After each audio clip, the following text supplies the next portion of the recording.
Okay, would you please call the roll? Council President Paul M. Rodrick. Here. Vice President Thomas P. Welch III. Here. Councilor Terry Flynn. Here. Councilor Christopher M. Logan. Here. Councilor M. Teresa Santos. Here. Councilor Dennis B. Toronto. Here. Councilor Barbara A. Von Villis. Oh, We have a quorum, Mr. I'm President. sorry, I'm I like that response. Oh, We have a quorum, Mr. thank you. Please join me in the Pledge of Allegiance. Please join us. I pledge allegiance to the flag of the United States of America and to the republic for which it stands, one nation, under God, indivisible, with liberty and justice for all. Okay, excellent. Good evening, everyone. Got a pretty heavy agenda tonight, thanks to Wendy, so, just kidding. pointing fingers. So, so let's get started with executive session. Go to close schools? Not yet. Number one, executive session pursuant to provisions of Rhode Island General Law, Sections 4246-2, 4246-4, and 4246-5A. One, collective bargaining, which is the Teamsters. Two, potential litigation. Two, potential litigation. And five, land acquisition. Review, discussion, and/or potential action / and/or vote in executive session and/or open session. Motion to recess, open session, reconvene in executive session. Second? Have a motion to second. All in favor? Aye. Aye. Okay.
few weeks ago.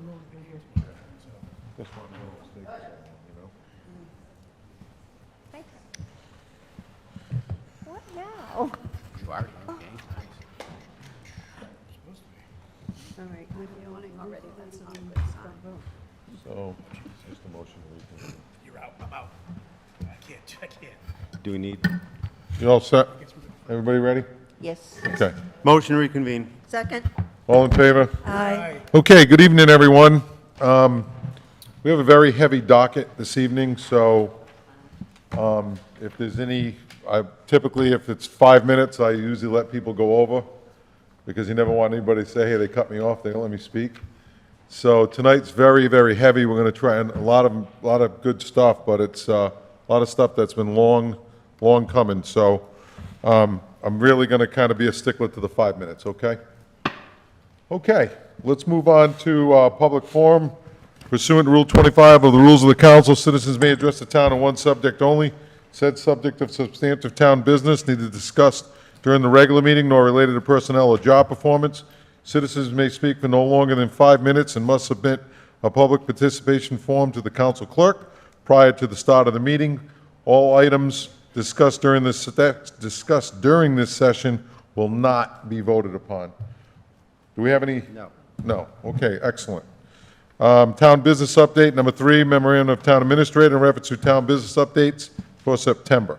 Motion to receive said memorandum and town business updates. Second? We have a motion and a second to receive. All in favor? Aye.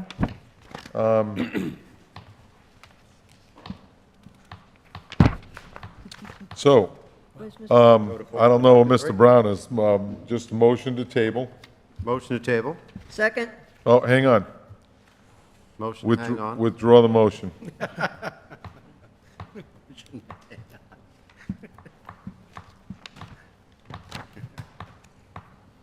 didn't vote, so do we have to withdraw the motion? No.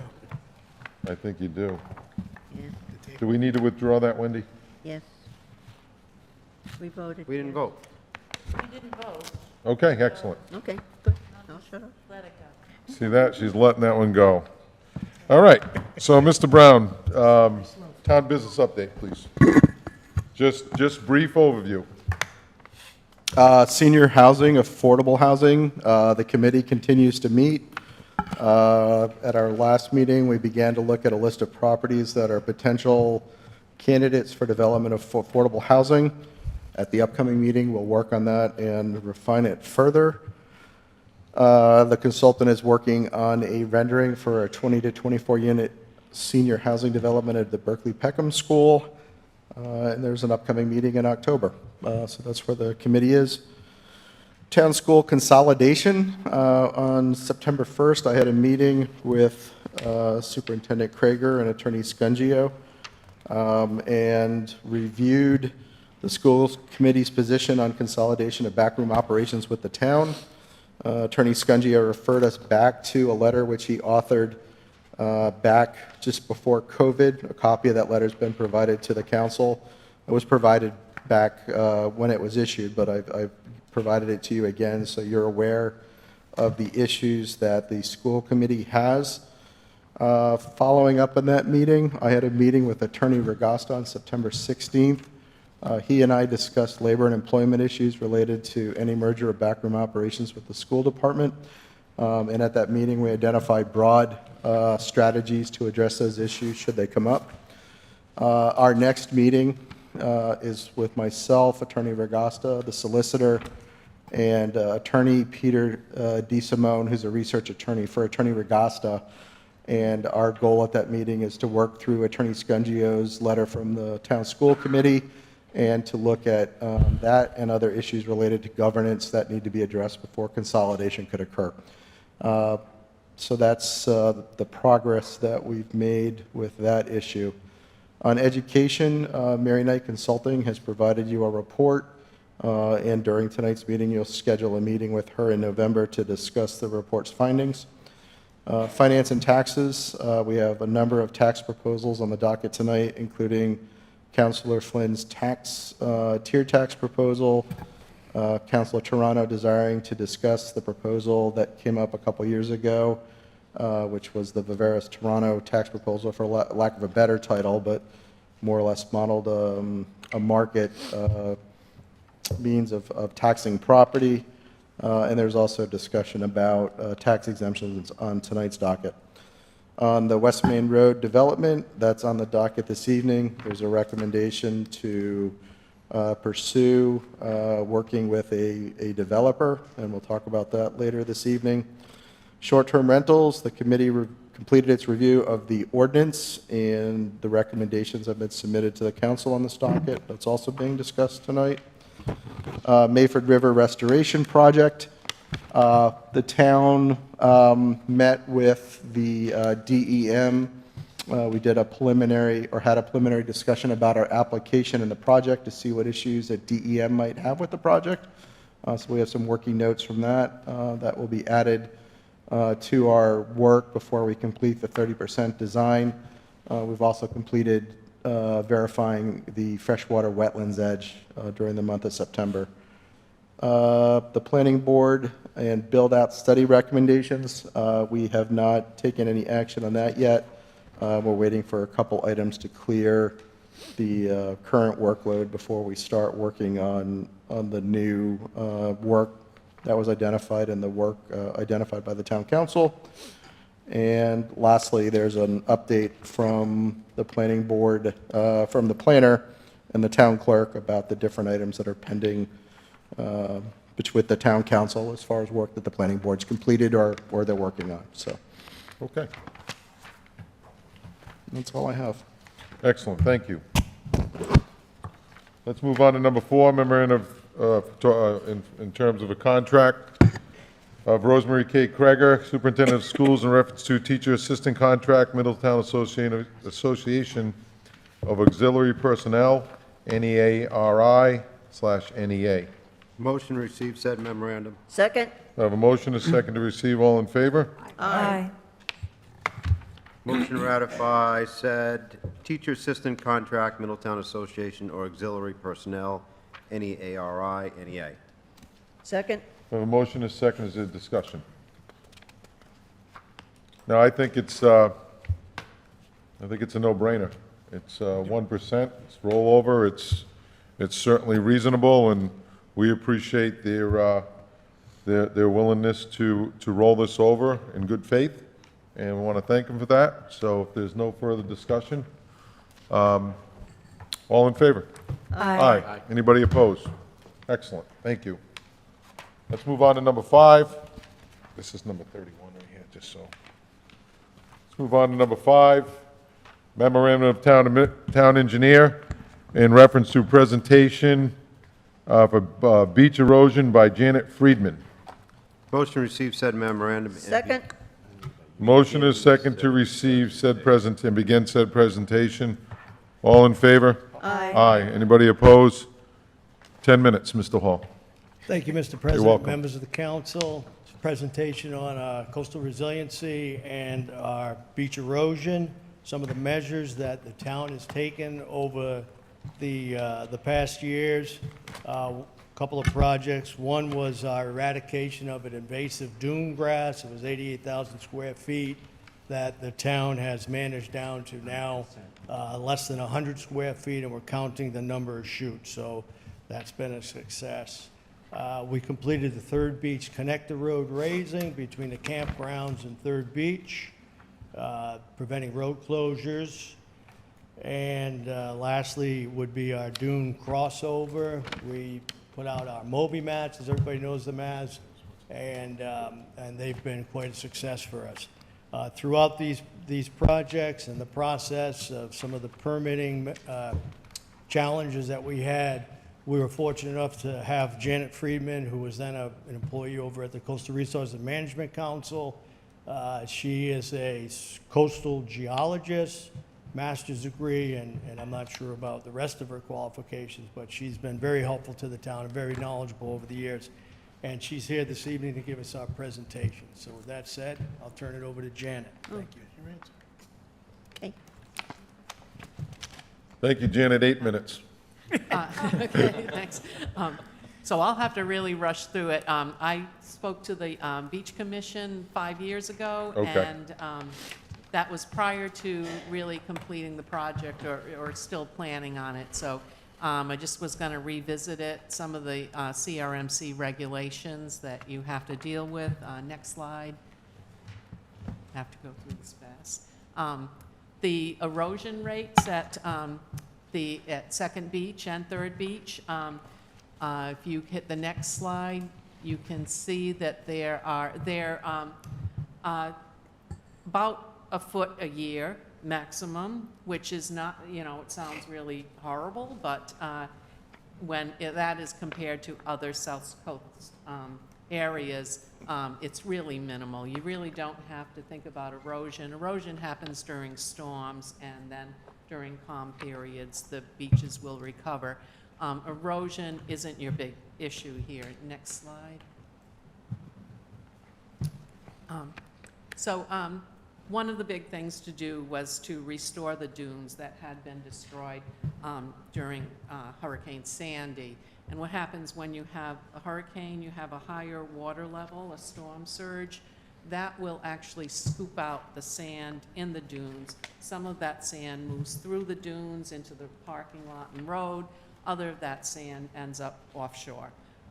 So next slide.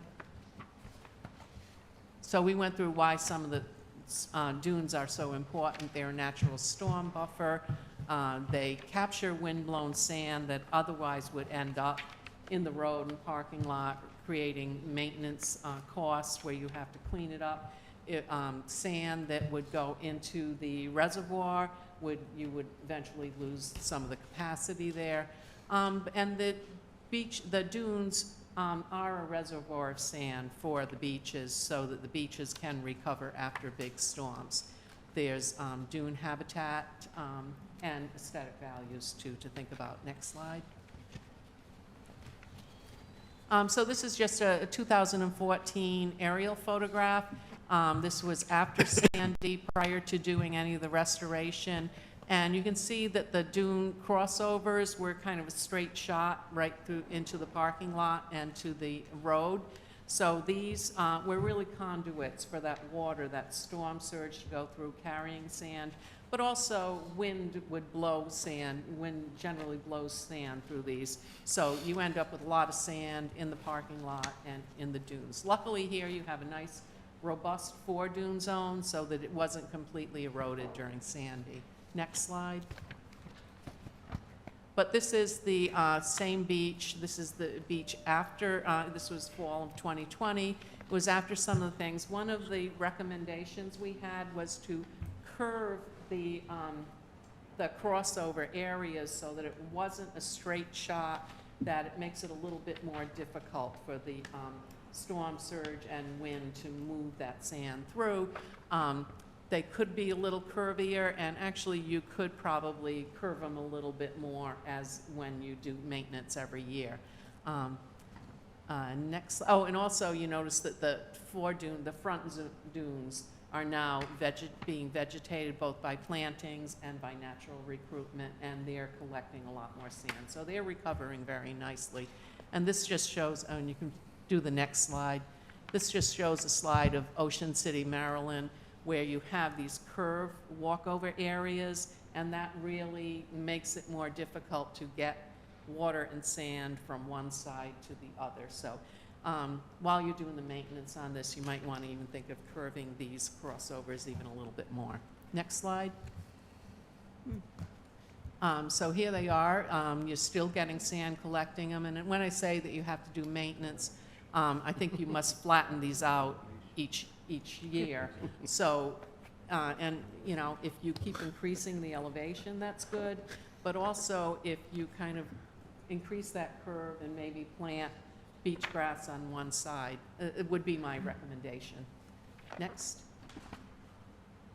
It's great you have the Moby mats, which are flexible. Originally, the proposal called for putting in permanent wooden walkover structures that could be damaged in a storm. The Moby mats, the beauty of them is you take them out seasonally so that they, you store them, they don't get damaged as easily, and they're pretty good for, Mm. you can shape them in different locations. And, Oops. and no nails or splinters in your feet. Exactly, yeah. Yes. Next. And this is just showing that they do get covered with sand. You just roll them up, and then you can redistribute that sand later. So it's a good use. It's a good way to have these crossover structures be walkable, especially in the summer seasons. Next. And this just shows the on the left side, you can see where the dune was, the extent of the dunes after Sandy. You have that older dune scarp. And then you have the newer sand accumulation in front of it with the beach grass in it. And beach grass is a plant that grows very tall through the sand. It actually, blowing sand on the roots stimulates its growth, and it can grow through, mountains of sand, unlike the snow fence that will get buried. It's a really good plant to have to slow the wind velocity to get your sand to deposit in the dunes. It's, it's just, the beach grass is really good. It propagates through rhizomes, these roots, horizontal roots as well as vertical roots, and it makes a netting system. Can't withstand really strong storm waves, but it does help with erosion under ordinary conditions. Next. And, on the west side of the beach, it's even better. You have all the beach grass, but then you also have a dissipative profile, a low gradual slope here, that when the wave energy rushes up that slope, it's dissipated just by the shape of the slope, but also by the roughness of the beach grass. So in smaller storms, this is just looking really, really good. It's a very resilient beach. Next. But you do have some invasive grasses, and unfortunately, there's still some left.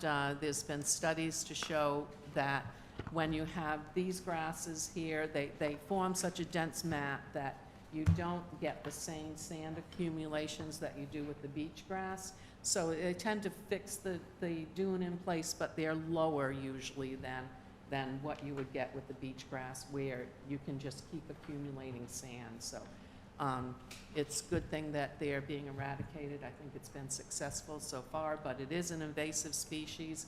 They're really hard to eradicate. So you have to really keep at it. But it's looking pretty good so far. It's mostly American beach grass on these. Next. So those are the,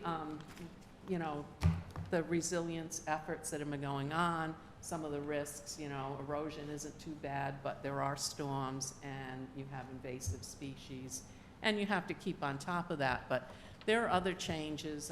How is climate change going to impact the beach? And I just want to take you away from here up to Greenland. This is one of our ice sheets, and when you melt the ice sheet in Greenland, you're taking that water and taking it off of the land and like turning on the spigot and putting it in the ocean, so sea levels will rise. But that's a simple part of the story, and you can see this is just this past year that you've had melting throughout most of Greenland, and it's much higher. The blue line there is the the average melt, and this year you can see it's been much more extensive than that. So it's something that is an issue, but also when you add that fresh water from Greenland into the ocean, you slow down the density-driven current. So we've seen the Gulf Stream actually slowing down, and when that slows down, it tends to push water against our coastline. So unfortunately in Rhode Island, our sea level rise rates are higher than the global mean. So that's something that's concerning to us, and we anticipate that it's going to continue to accelerate in the future. Next. And this just shows, this is a site that, it's a nice website, it's a nice tool on this site called the Permanent Service for Mean Sea Level. You can look at any tide station across the globe and see where a comparison with where sea levels are rising faster, where they're rising slower, or where they're dropping. Because I forgot to mention too, the ice sheets, they're so massive, they have a gravitational pull of the water towards them. So when the ice sheet loses mass, you get actual water, the sea levels drop in the northern areas, but that water still stays in the basin. So there's a lot of studies looking at what happens to that water and how that impacts our sea levels. But there's a slider bar on the bottom. So our Newport tide gauge was established in 1930, and it's in that time our sea levels have been rising about 2.85 millimeters a year. It's only a very little bit, but it's about an inch every 10 years. But if you look at the last 30 years, 5.5 of those 10 inches have occurred during the last 30 years. And unfortunately, we anticipate that this acceleration is going to increase over time. Next. So these are maps that we developed for our Storm Tools website at CRMC. And these just show what will be flooded under different sea level rise scenarios. The yellow is 1 foot, the darker blues are 2, then 3, and the lighter blue is 5 feet. Next. And this is just a close-up look. You can actually go in and see what the anticipated water levels are going to be. This is in the parking lot and the entrance to the beach. With 5 feet of sea level rise, you're going to be under 1.5 feet, I mean, almost 2 feet of water flooding. So you're going to start really seeing the flooding around 4 feet. That could be, you know, it's probably not, it's not going to happen tomorrow. It could be quite a long time before this happens. There's a lot of uncertainties on how fast this is going to rise, but certainly within the next, by the turn of the century, we're going to see at least 3 feet of sea level rise regularly, every day. And next. But just looking at the last 10 years, looking at the tide heights above the average daily tide, there were 659 tides that were in the 1 to 2 foot range higher than mean, 23 tides within the 2 to 3 foot range, and only 1 that was in the 4 to 5 foot range, which was Sandy. So even though it could be many decades, hopefully, before you're going to see this flooding daily, as sea levels rise, you're going to have continuous nuisance flooding in the parking lot. So in the future, you may look to elevate the road surfaces, the parking lots. It's something to think about. Next. And that's not all. You also have increased precipitation in our area. It's probably better than the increased drought in the west, but the precipitation is increasing. And next. Oh, next slide. Oh, yeah. So we're also seeing the precipitation come in downpours. So we're not only getting more rain, but we're getting more rain in large events, and that causes flooding. Next. So I just took a screenshot off of your website on the flooding that we got from Hurricane Ida about a month ago, showing your parking lot completely flooded. And so this is a rain event. It's not the water rising up, it's the water coming down. But when you combine this with sea level rise, there's really nowhere for this water to drain. So that's another issue that you probably should consider for the future. And next. And so this is just a picture of the thin layer deposition in the Fish and Wildlife Marsh that's really starting to fill in now nicely. And, I'll take any questions. Okay, thank you, Janet. We appreciate that. I'm sure there's going to be questions. I have a few, I guess. So what about like some type of, based upon the information you just provided us, you said maybe turn of the century, roughly, depending upon, that could accelerate. What about some type of seawall? Well, if you put in a seawall, if you put one in on the beach, you're going to lose the beach. Yeah, Because the water's going to rise and it will run up against that yeah, wall. So you don't want to do that on a beach. If you put it in on the, say, the road, around the parking lot and the road, it would protect from sea level rise, but not from rainwater. So you would have to find some kind of drainage system to do Okay. that. I think, well, I mean, you have engineers. To me, from my viewpoint, is if you keep elevating things slowly, and you might want to do it over time, that probably elevating the landscape would keep the beach and facilities open. okay. All right. So what about, you mentioned about the dune, the sand. So the dunes, in your earlier part of the presentation, the dunes act as the barrier, they catch the sand, Yes. the majority of it looks like, and they keep building. Yes. At what point do you cut the dune back to put the sand back on the beach? Because sooner or later, if it keeps building, either one or two things are gonna happen. You're gonna lose the beach to a dune, and will be one giant dune, or there'll be no sand on the beach. Well, Because the only reason I say that, and I know, nobody wants to hear when I used to work there, but when I used to work there, No. they would actually cut the dune to put sand back on the beach, because it becomes rocky. There's a lot of rocks underneath that sand after a while. yeah.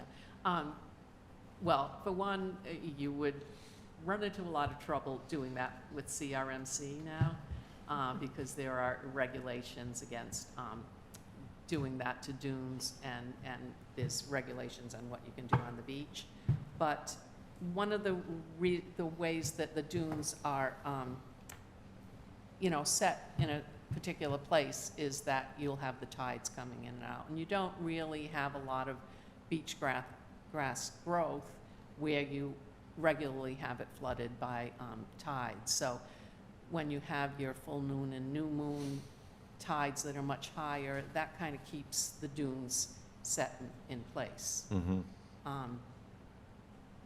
Yeah, they will get higher, but there's a limit, and we have enough storms, don't worry, they will be self-regulating the Okay. dunes. Well, it was good news to say the erosion is not super concerning like we've been told it has been.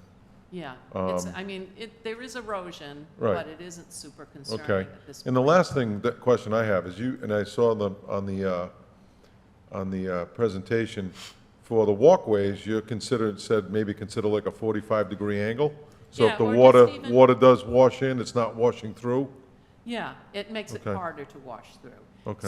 So by elevating them, before they were much lower, and now they're not as high as the dunes, but they are a higher elevation.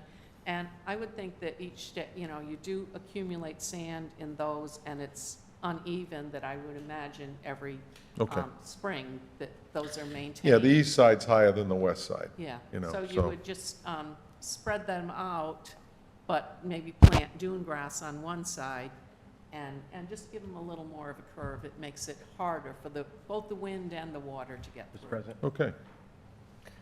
I think that would also, had a resident approach me in regards to those mats. Because it's a direct on, the wind can blow and blow a little of the sand out from underneath the mats. So we're finding that Yeah, might be a I've- little swale in it or underneath where people can't get a good footing. So if you put that particular design in, would that cut the wind down as well? Yeah. Yes, Yeah, it should, yeah, it should. okay, that could be a good fit. You think CRMC would give us permission to do that? Well, they would certainly give you permission to do it in those areas that are already carved out, they're unvegetated, and that would be a matter of planting vegetation on the other side. I mean, I think that you have, right now, currently have a maintenance permit to clear those or, flatten them out every Okay. year, so, Okay. yeah. Counsel Flynn? Thank you, Mr. President. Hi, Janet, thanks for coming tonight. This came about because of a concern with sea level rise, beach erosion, and information that some beaches, some communities have actually restored their beaches, either because they had to be reactive and were losing so much beach, or to be proactive to ensure that they had beach over the long term. And that's one of Middletown's biggest businesses. So I was wondering at what point do we think about, or do we look into raising the beach, if that's even an option? Generally, most of those take place in the southern states that work with the Army Corps, and they've had these beach nourishment projects in effect for years and years. Beach nourishment isn't cheap. So we did, after Sandy, there was a beach nourishment done at Mesquamaket State Beach, only because that was the only beach that the Army Corps had worked on and had plans on. It's difficult to do a new beach nourishment project, and it's often difficult to find the sand for it. We have smaller projects where there'll be beneficial use of dredge sand, so if there are dredging projects that are nearby, I would contact CRMC and work with the dredge coordinator. They're usually looking for a beneficial reuse of sediment if they're going to dredge something. And that would be an inexpensive way. I mean, relative. It's pretty expensive anyway, but that would be a way that you could do one of these projects. But, you're not going to necessarily get the fine sand that you have on the beach now, so it can be really complicated to make a nice beach the way it is. I think because of the cost, I think that's a kind of a known. This is not something that comes cheap, so better to plan now if we needed to than to all of a sudden have a need and no plan in place. Is there some way to get direction or counsel for a plan to address Mother Nature in this regard? That one, I would call CRMC and ask to talk to Dan Gallay about beneficial reuse of dredging projects and if there are any opportunities to use some at that beach. Now, it's, you really have to look at, your sediment type and a lot of impacts that you may not, a lot of times these engineered beaches really aren't as nice as the natural beach. So doing it, I would only do it in, first when you have a storm, you may have your sand all disappear, but it will disappear into bars offshore that then will weld back onto the beach.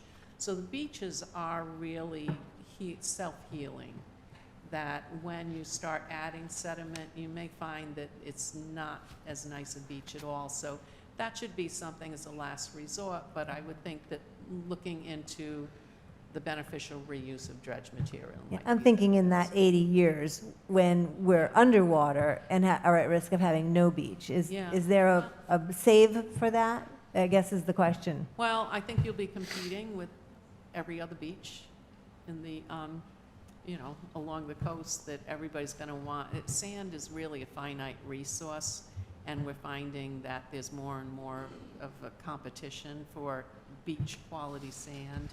I guess I'm saying get in line now. Yeah, you could have, if you had a plan in place, a design in place, you could have something that might be shovel-ready if you have another hurricane. But, the natural processes may create a nicer beach. Okay, thank you. Okay, is there any further questions? Janet, thank you so much. You're welcome, thank you. We appreciate your time and your expertise. Motion to act as a Board of License Commission. Second? All in favor? Aye. Aye. Acting as a Board of License Commission, number 6, applications received from the following named club for renewal of alcoholic beverage licenses for the 2021-2022 licensing year. This requires advertising for a public hearing to be held on November 1st, 2021. Motion to receive said application, advertise for public hearing to be held November 1st, 2021. Second. All in favor? Aye. Aye. Motion to reconvene as town council. Second. All in favor? Aye. Consent calendar? Motion to approve the consent calendar minus items 11 through 18. Second. Sorry. All in favor? Aye. Okay, item number 11. Item number 11 is communication of Attorney Michael J. Richards on behalf of Peter Lennon in reference to request to extend public sewer line to service 861 Aquinic Avenue, Plat 114, Lot 134. Council action to forward to the Roads and Utilities Advisory Board for review and recommendation. Motion to receive said communication and forward to Roads and Utilities Advisory Committee for review and recommendation. Second. Motion is second to receive. All in favor? Discussion? This is What's that? number 11, right? Yeah, Yeah, it's pulled off? yeah, Yeah, discussion? yeah, we're going to talk about it in a second. Okay, We're going to receive it first. and then we're going to. Okay. All in favor? Aye. Okay. Sean, can you just let us know what's going on here with this, or Peter? I've never really seen this before, where two houses, and, I mean, I can understand why they want to do it, but where the town would get involved to extend it for two houses, and I would just like to say, the information we were provided, I mean, they don't show us where the existing sewer line is, they don't show us where the private sewer line is. There's a map of that area, and they highlighted the lot. So first of all, this would just go to Roads and Utilities I- for detailed review and then come back to you for anything. But, so essentially, because that line ends short of where these houses are, they're asking that the public line be extended. And the idea here would be, if they can time this when the road is open during the Aquidneck. I understand that, but why? Do we know Because why they- after all I know these it- years? My understanding from speaking with Attorney Richards, at least with regard to his client, that they have a failing septic system, and they will either need to replace the septic system or ideally tie into the sewer. They don't have frontage on that, and so they're looking to tie in. This is also a situation where the town extends the line, the cost of that extension is then assessed against the property owner, and they pay that over a period of, I believe it's 20 years. Essentially gets paid back to the town. Okay, I just didn't want to, when I saw this, first thing crossed my mind, we don't want to set a precedent Yep. that there's no turning back from if somebody else comes before us.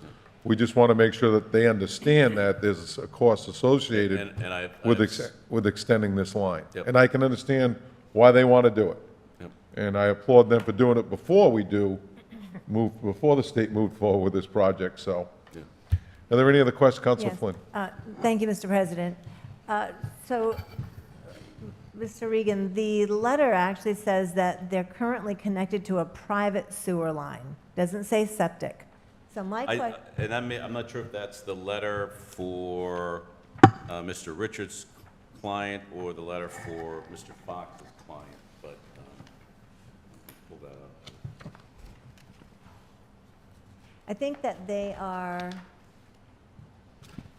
both on a private sewer line. The first letter for item number 11 mentions both 861 and 869 Aquidneck. So I thought it would be valuable to explain what exactly a private sewer line is. I don't think that's common knowledge, and how those come about, and what the financial impact to the town would be going from private to public, if any. Well, the private sewer lines usually come about because there's no access to a public sewer line. So there might be someone who has for example, who has frontage on the sewer line, who has access to it, and I might be an abutting property owner, and I might try to obtain an easement through that person's property in order to put a private line that would go from my property through theirs, ultimately to wherever there's access to the public line. And so that may be what's happened in this particular case. But once again, there is a procedure in both the ordinance and the state law where that property owner can come in and can petition for an extension, the cost of which they ultimately pay over a period of time. Is there any cost to the town when a private line becomes tied to a public line, other than the actual install of the expansion? No. Okay. I mean, That doesn't make sense. The only thing I would add is when everything goes wrong, they call Public Works. They what? When everything goes wrong, inevitably it'll become a public health issue, and they call Public Works for assistance. Right, but they must be charged some type of sewer assessment, like anyone else that's tied into the sewer you get line. tied, So, you get tied a hook and fee. For example, I have a private line because my house doesn't have access to the sewer. So I pump uphill through my neighbor's property to a manhole that we installed on their property, and then its gravity feeds to the sewer. So when we abandoned our septic system and tied in, I had to pay the sewer impact fee of several $1,000s to tie into the system. And then we get even though I have a private line, I get a sewer bill every year. Sure. Because eventually we go into the system, so. yep. Okay. Make sense? Any further, Mrs. Sanos? Thank you, sir. I have a question. This is property that is on the road habilitation from Green End to East Main. Will they be digging up the road before the state comes in and does the road? Yes.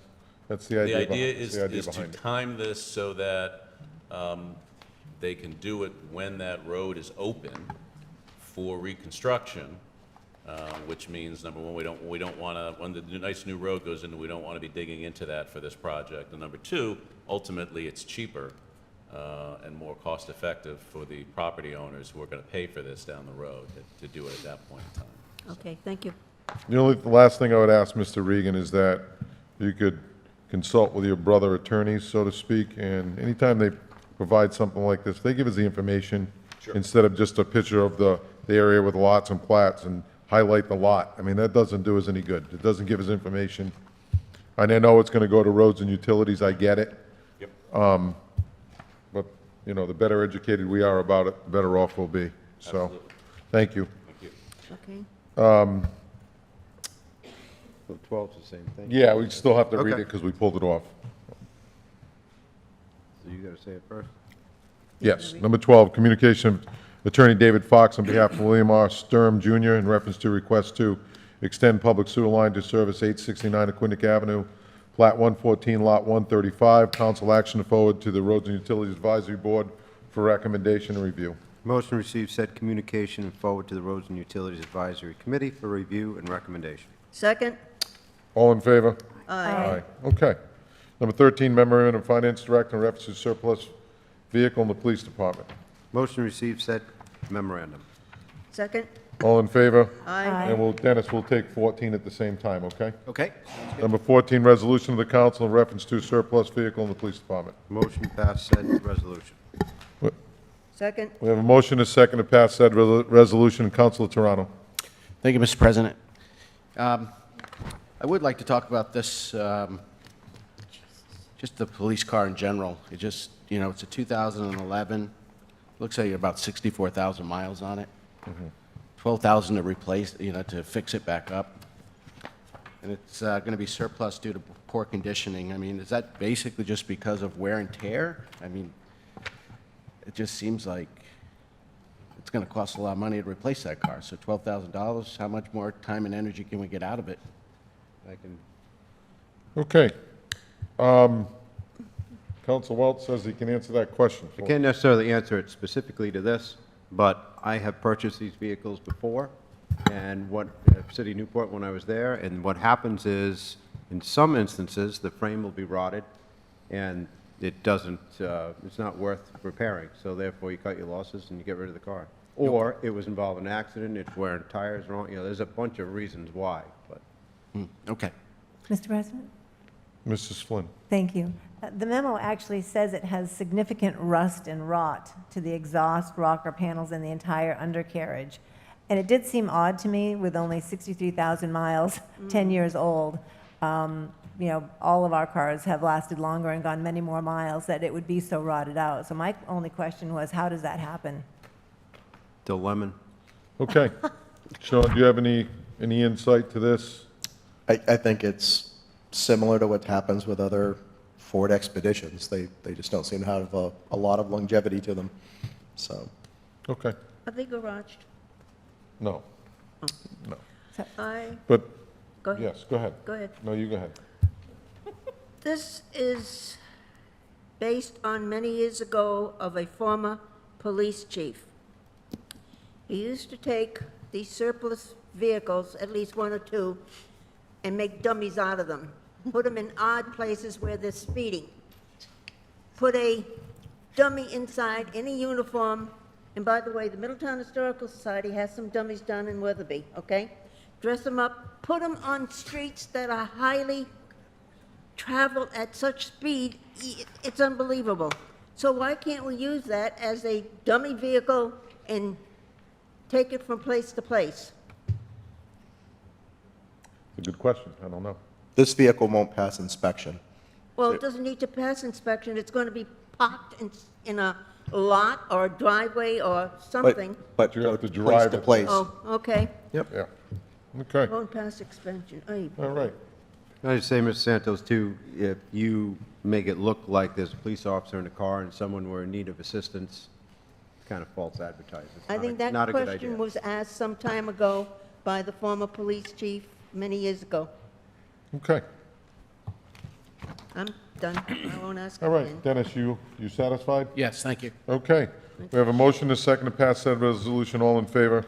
Aye. Number 15, communication of tax assessor in reference to cancellation of taxes for certain Middletown residents. You can put them all together. Motion to receive said communication. That's second? All in favor? Aye. Aye. And number 16, resolution of the council in reference to cancellation of taxes for certain Middletown residents. Motion to pass said resolution. Second? Discussion. Yes, thank you, Mr. President. Primarily why I put this on took it off the consent calendar is that over the years, we've put capital expenditures in the consent calendar, and I've always asked to take capital expenditures out of the consent calendar, because if you don't pull them out, they automatically get approved. So you can put things in there, if no one's, if you don't pull them out again, they get approved, you're done, it's over. So I've always said, hey, if we got capital expenditures or we're doing tax credits, I don't think it belongs in the consent calendar. So that's the reason I pull it off, just to make conversation on it in regards to the different taxes that are coming out of here. We're basically giving, just offsetting things that, we need to give back to the resident for motor vehicle or in a tax appeal. But I did see this one in here, Sean, in regards to the pool itself, that wasn't drainage, right? That was filling up the pool, and they get taxed for it, and we're going to give them money back for that. Correct. So if someone fills a pool with City of Newport water, we do abate the sewer maintenance that would normally be associated with the bill. So the way it works, the way we assess sewer maintenance, it's based off of what amount of water was billed by the City of Newport Water Department for the prior calendar year. So in this case, they would have filled the pool with X 10,000s of gallons of water, but the water didn't flow into the sewer system. So they would come in with their information about the pool, how many gallons it would take to fill the pool, and they would receive an abatement. And that happens relatively often. Okay. Not often, but it's not infrequent. Okay, great. Okay, Dennis, All right. the reason they went on for this meeting was because I made that decision Okay. when I was going over the docket with the council clerk on Tuesday morning or Wednesday morning, whatever it was. Because of the heaviness of this docket and the things we were going to try and accomplish tonight, but I guess it backfired on me because we pulled it off anyway, and I understand, and she actually said, well, Council Toronto, asked for these things to be off. I said, I know it, but there's really not a lot here tonight, so, as far as that went. But I get what you're saying. Okay. And that's why I did that. Okay, thank you. Okay? Yep, All thanks. right. Okay, so we have a motion, a second to pass said resolution. All in favor? All in favor? Aye. Aye. Communication of tax assessor and finance director in reference to cancellation of taxes for certain Middletown residents. Motion to receive said communication. Second? All in favor? Aye. Aye. And resolution of the council in reference to cancellation of taxes for certain Middletown residents. Motion to pass said resolution. Second? All in favor? Aye. Okay, thank you. Thank you, Paul. Yep, no problem. And I'll be better at communicating that, Dennis, and if there's an issue, then we just put it in the regular docket, okay? Okay, thank you. Other communications, number 19, communication of Charlie Roberts, co-chair, Middletown Public Schools Building Committee, in reference to request for Town Council and Building Committee to hold another workshop for further discussion of Phase 2 of RIDE's Necessity of School Construction Funding Program. Motion to receive said communication. Second? We have a motion, a second to receive, just, all in favor? Aye. Aye, okay. November 1st, is that the idea? If you would like November 1st, I can put them on for November 1st. We do have other things on November 1st. Liquor license, public hearing. Can you talk into the mic, please? For November 1st, right now, we have liquor license public hearings, additional hours of operation public hearings, our first public hearing on the American Rescue Act project priorities, our first public hearing on the outdoor lighting ordinance, and our first public hearing on the commercial vehicles, or maybe that's our second. That's our second public hearing on the commercial vehicles for Chases Lane. But there's no other presentations, right? There's no other Okay. presentation, so we Miss- can put that on, we can put that one on. Okay, Mrs. Flynn. I noticed later in the agenda, we are also going to be scheduling the presentation of the Outreach Department report, and that has been outstanding since August. And I didn't know if, with that being a little more time critical, because that is about addressing the learning loss of our students, if we wanted to put that on the 1st and maybe move this one to the 15th. I just wanted to throw the. The idea consideration was out to there. get to this workshop before we go on the tour. Okay, So, yeah. does any time constraints as far as, or any issues with getting here at 5? I'm the one that travels out of town every day, but I don't know if anybody else, I know you do as well. Would 5 o'clock be okay for a one-off, Yep. Mrs. Flynn? Yes. Okay, so we can do one at 5, so, and we'll do one from 5 to 6, or one, whenever we'll do the, doesn't matter which one's first, but we'll roll one right into the other. So we'll have 2 hours to do 2 presentations. Fair enough? Okay. Okay, we'll see you November 1st at 5. Okay, excellent. So, Who's bringing the pizza? you are. Okay, so we have a motion, a second, we already received that, okay, excellent. Number 20, communication of Attorney Jeremiah C. Lynch III on behalf of Forest Farm Assisted Living Limited Partnership, reference to requesting the town to discharge a mortgage deed securing a community development block grant. Motion to receive and continue this item to the next regular scheduled meeting, November 1st, 2021, at the request of the attorney. Second? So a motion is second to receive and continue at the request of Mr. Lynch. I would just only ask that, I actually called Sean about this morning because I didn't really understand it when I was reading it. So if we could get some information of what's going on here, Additional information is on the way. Yes, that would We'll get it be- to you as soon as possible. that would be It fantastic. is somewhat confusing, and, because it happened a while. It's not back, often that I'm at a loss of words, but this one got me, okay? So motion is second, all in favor? Aye. Aye. Excellent. Public hearings, number 21. Public hearing advertised, the public hearing remains open. An ordinance of the Town of Middletown, this is the second reading, an ordinance amendment to the Town Code of the Town of Middletown, Title 15 Land Use, Chapter 152 Zoning Code, is amending Section 400 entitled Definitions, Section 602 entitled Scheduled of district regulations, uses and districts, in Section 703 entitled Use, Accessory Uses and Structures, Section 725 entitled Ground-Mounted Solar Photovoltaic Installation. Planning Board recommendation is on file. Public hearing remains open. Motion to close, oops, sorry. Second? All right, the public hearing remains open. So this is the second reading. Peter, you just want to give us a quick 30-second rundown on, this is just ground-mounted, 12-foot-high Ground-mounted. solar. Either large solar field installations or small solar carports and everything in between, with standards for everything from screening to approvals to requiring utility lines to be underground, and with regard to large solar projects, requiring a decommissioning plan to ensure that these things are removed at the end of their useful life. Yeah, and as technology advances and there's different alternative energy sources, you know, kind of like when the windmills first came out. If the town didn't put something in place, they could be popping up in every backyard. Same thing here, wires underground, so we want to make sure. This will get us up Yeah. to date where we need to be, and then as the technology Excellent. changes, we can tweak it going forward. Excellent. So is there anyone here in the audience that would like to speak on this ground-mounted solar ordinance? Okay, any councils have any questions? This is the second reading.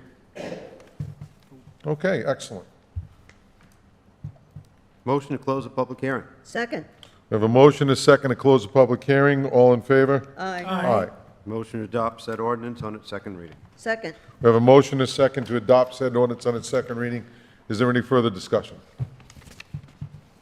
Okay, all in favor? Aye. Okay, let's move on to number 22, and Council Welch. I'm going to recuse on this one. I thought about it before, and there's not a lot of farms here, so if you would be kind enough to read that into the record. Wait for you to Just get all the way. better be safe than sorry. Number 22, public hearing has been advertised. Public hearing remains open. An ordinance of the Town of Middletown, second reading. An ordinance in the amendment of the Town Code, the Town of Middletown, title XV, so 15, land, an ordinance, use, Chapter 152 zoning code is amending the definition of farm promotion accessory uses in Section 400 entitled Definitions and addition definitions for agricultural operations, farm, small, farm, large, and mobile food establishments thereto.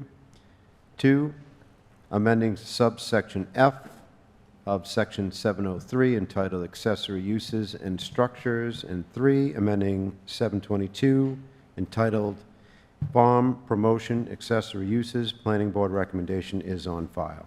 Motion to public hearing remains open. Second. Is there any discussion? Anybody from the public want to speak?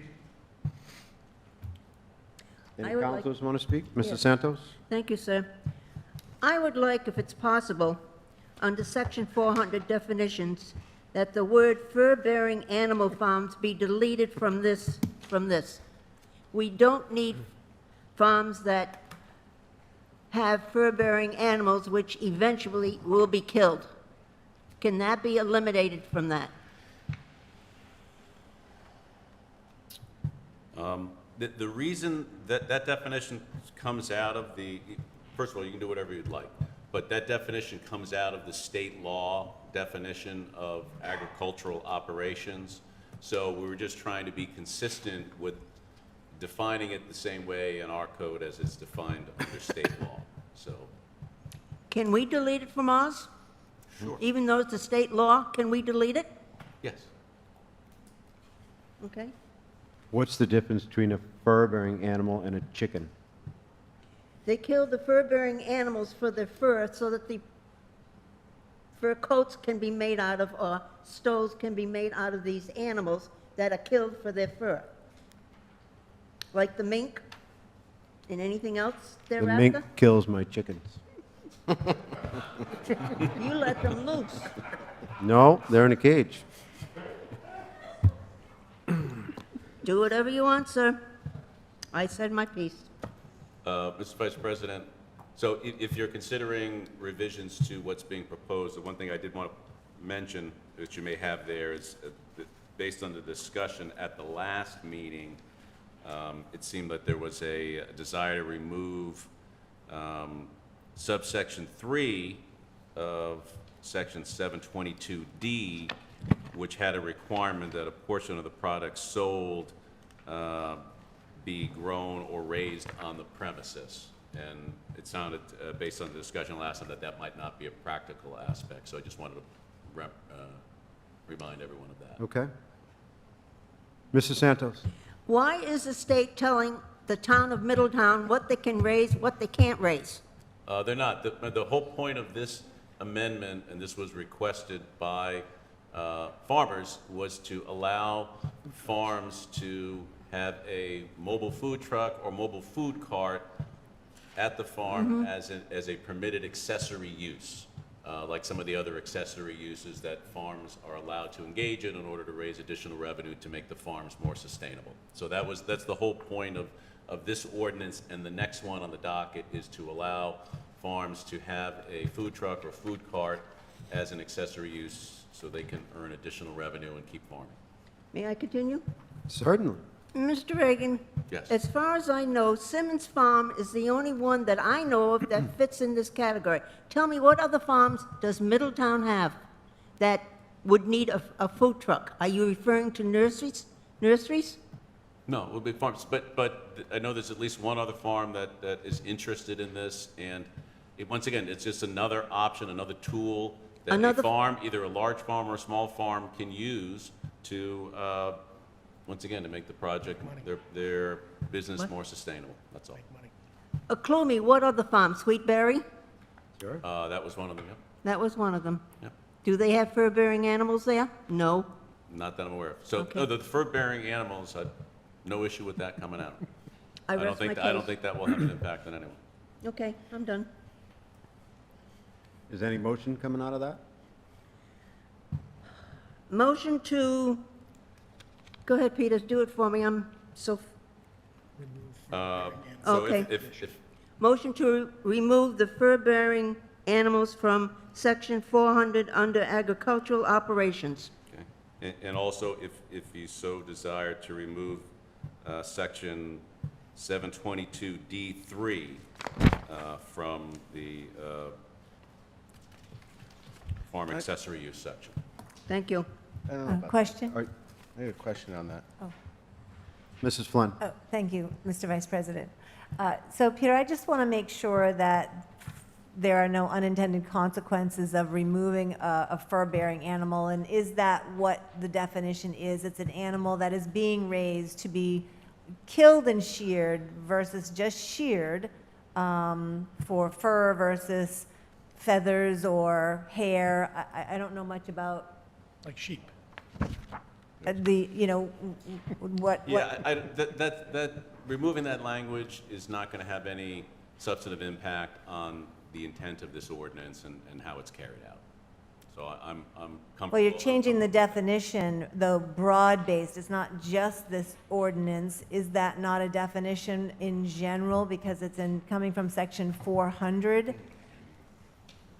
It's, it's not just this section.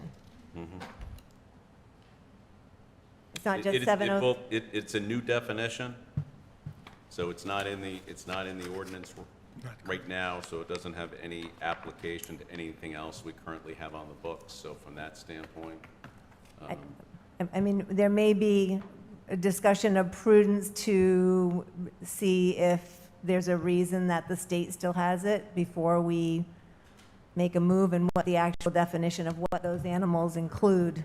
well, I think the reason it's in the state statute is there may be operations that engage in that elsewhere in the state, that's all. So, Perhaps the motion won't even carry, which would make it a moot point. Say again, Well, that please, may Ms. be, but Say again? I didn't hear you. I'm just saying, if your motion were not to carry, then the definition would be a moot point. I just I don't know would- if it's fair to the public to make that kind of a change. Okay. Can I just ask, does anyone have an appetite for the second part that Peter said, section 702? 722D3, which was part of the new section of the ordinance, which would require a portion of the product sold to be grown or raised on the premises. You should stay in. I think it was pointed out that that might not be all that practical. I say it stays. We're not identifying how much of product or portions said product has to be sold with. So maybe Sweetberry wants to have a food truck with apple pies. Guess what? The apples come from their trees. I don't see a problem with this at all. I don't either. Mrs. Flynn? I think when this came up at the last meeting, one of the comments was to require it maybe more onerous than we want this ordinance to be, and to maybe to start out and not have an additional requirement in the activity. Okay, but who's going to enforce it? So why put it I'm in just there? throwing it out there. Another fair point. Why have something in an ordinance that you are not going to enforce? Just saying. And I think All that right. one of the other points was the growing or whatever might be more seasonal than Sure. than how often the food truck is there. So Yep. All right, so should we make this into two pieces? I think that might be a good idea to vote All on right. each of those separately, if the So- town clerk so agrees. Is there a second to Mrs. Santos wanting to keep out fur-bearing animals? Anybody gonna second that motion? Okay, kill the animals. I Okay. don't care. Is there a motion to require that the food truck sells something that's grown on the premises? Well, this would be. That's already in the motion, in the ordinance. It's in the proposed Oh, ordinance, so this okay. would be a motion to remove that. Remove it, If sorry. you so desire. I'll make the motion to remove it, that D3, from the proposed ordinance. Okay, I'll second it. okay. I don't second anything. All right, we have a motion and a second to remove the requirement that whatever the mobile food truck sells on your farm, some portion of it has to be grown on your farm, Some portion. So, or whatever the wording was. well, no, some portion portion. means some of it and some not. So, I said it earlier. in other words, so. So I This is think the ridiculous. motion is is just simply to remove that section. Yes. All those in favor? Aye. Aye. Aye. Aye. All right. Now We you done? need to vote on the ordinance as amended. Okay. I got, Did before you do Councilor that. Santos vote on that? Did you vote on the second one? No, we didn't. No, did you? No. Well, To doesn't it remove a cover the portion. whole thing? Yes, I did. Yes, In the affirmative? yes. There you go. Okay, I didn't hear her. Thank you. Mr. Vice President, Yes. I do have a question before we move forward with this. Okay. Mr. In Terrell. the last meeting, I had asked what stipulates a farm. I didn't get an answer on that. Is there an acreage? I mean, do you have to have at least a minimum of 3 acres? You have to have at least what to be a farm? It's in the ordinance, Well, Counselor Corona. a large farm is I read that. 10 more than acres 10 or or more. more, a small farm is less than 10. Less than 10. Yeah. So I'm saying, is it a half acre? Acre? There's no minimum size, but the way the ordinance is drafted, anything less than 10, a farm of less than 10 acres would be required to go to the zoning board to get a special use permit, because once again, we don't want everyone with a vegetable garden in the back deciding that they're going to have a food truck at their house. So, and it would have to be a bona fide agricultural operation, an ongoing. I mean, what would zoning look at to determine whether they're giving Well, the I think right first, the relief? building official, the zoning officer would first determine whether or not they're able, they are an actual farm and able to apply, and then it would go to the zoning board, and they would look at impact on the neighborhood, et cetera. All the same issues that they would look at on any special use permit application. Okay, because it's pretty broad here, because I appreciate us wanting to support farms, I'm all for it. Yep. But we've given them the ability to build a building now with a bed and breakfast in there, kind of, or rooms where they can hold an event, a wedding, and then they can now have a food truck, and they can put whatever they want on the food truck. Is Dell's Lemonade considered food? I mean, we're opening this up, and I get it.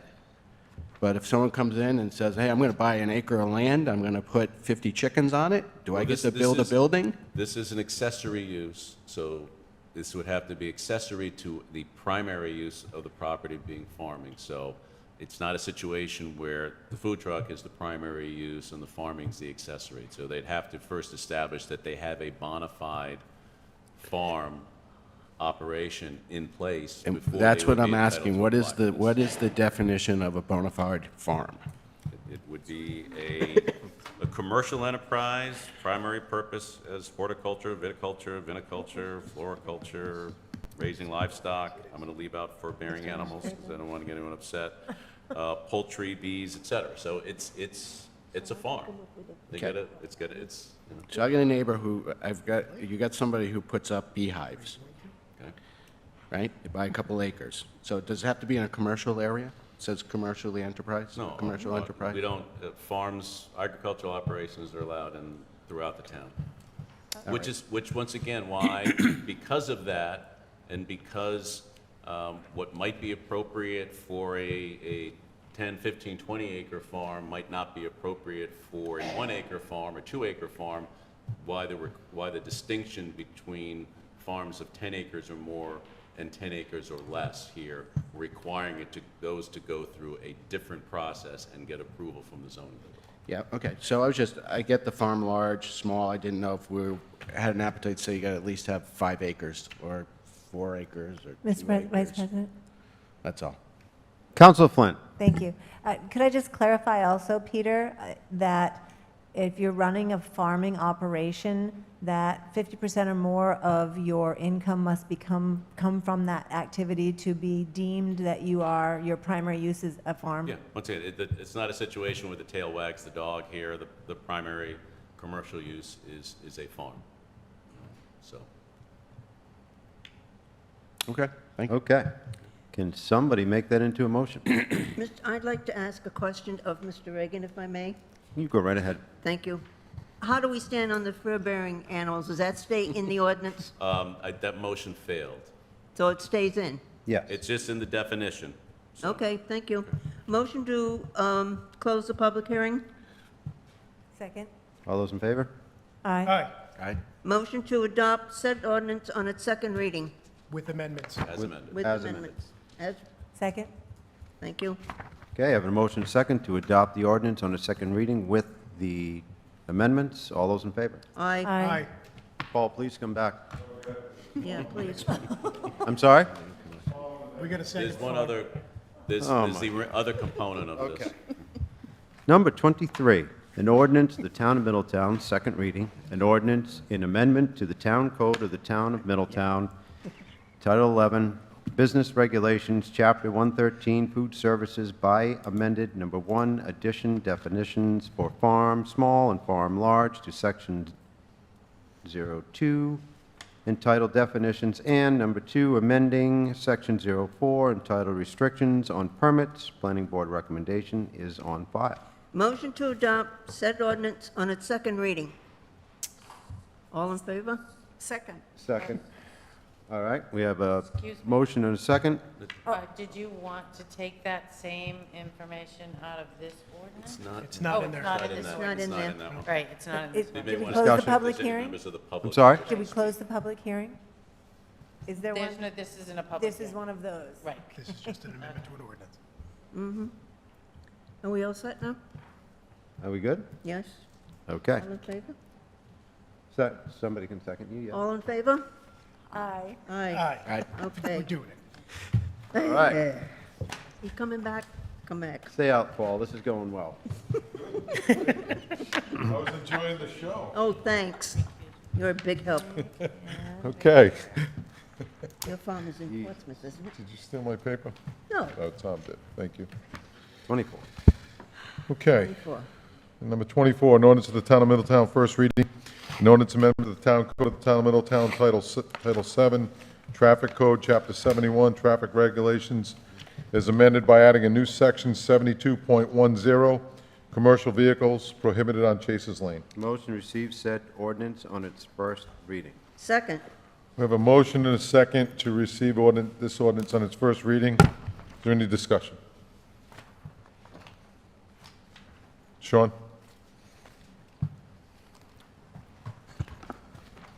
This was a request that came from the neighborhood, and the council directed the solicitor and myself to develop an ordinance that would restrict commercial traffic from Chases Lane.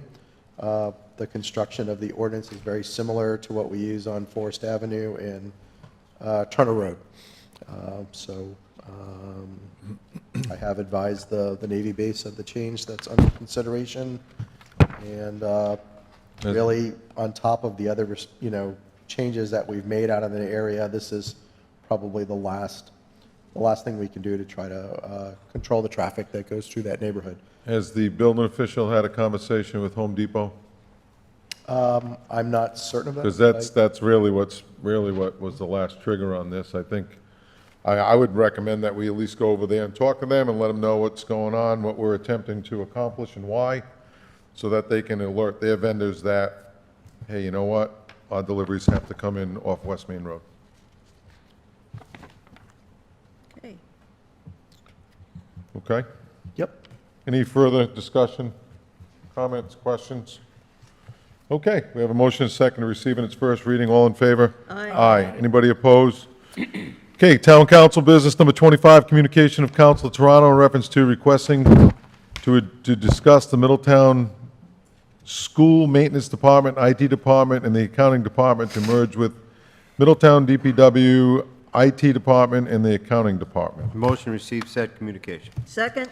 We have a motion and a second to receive said communication. Council of Toronto. Thank you, Mr. President. I think Sean did a pretty good job in regards to giving us an update on the business project update, what next steps are.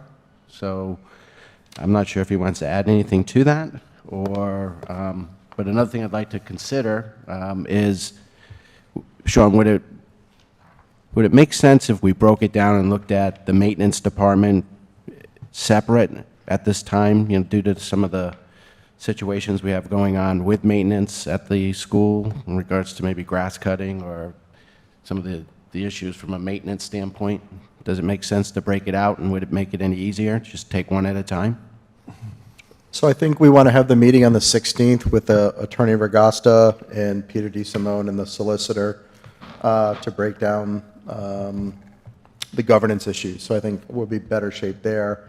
Also, we're scheduling a meeting with basically the council leadership, chair, vice chair, school committee chair, vice chair, myself, and Rosemary, to talk about a variety of topics, which would also include the maintenance function. That's going to happen here shortly, I would hope. So I think in a sense that people are thinking that way, is trying to pick off one of these areas rather than trying to tackle them all at the same Right. time. So Okay, I great. think that's the direction we're headed. Okay, excellent. Thank you. Any further discussion? We have a motion, a second to receive. All in favor? Aye. Anybody opposed? Okay.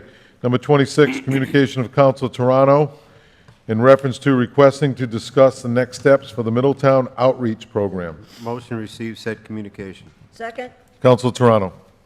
Thank you, Mr. President. Okay, this is in reference to the Mary Claire Knight's study that we received a copy of.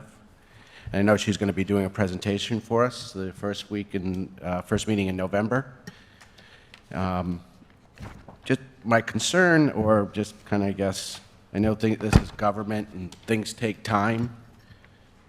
We've been working on this for a number of years, and, I put this department in place, or asked the committee, or the council to put this department in place in June. put it in the budget, and I appreciate the council put it in the budget. The Department for Middletown Outreach, which is being formed to reach out to the community and offer additional services to bring resources together, help align them with our residents in the community. But the main focus of this program initially was going to help fill the gaps in regards to our children and the COVID effect from an education, from remote learning. Terry, Councilwoman Flynn also, and I did a lot of interviewing of groups prior to even doing the consultant or hiring the consultant, night consulting to do the survey and the report. So, but my concern is, the kids are back in school. This was something, again, we put in June, and we're now almost in November. And I'm ready to move forward with this department. And a lot of the findings that I read the document, I don't know if the council has had a chance to read the document that she gave us, and I do appreciate her coming and summarizing it. But a lot of what she found was things that Councilwoman Flynn and I actually had found while we were out there. Access to preschool education and after-school enrichment activities was the need most frequently cited during the data collection. We knew that, but it's good. It's seconded. There's a recommendation in here. It says, Middletown municipality leadership has a desire to understand the young adults and their needs for post-secondary education and training.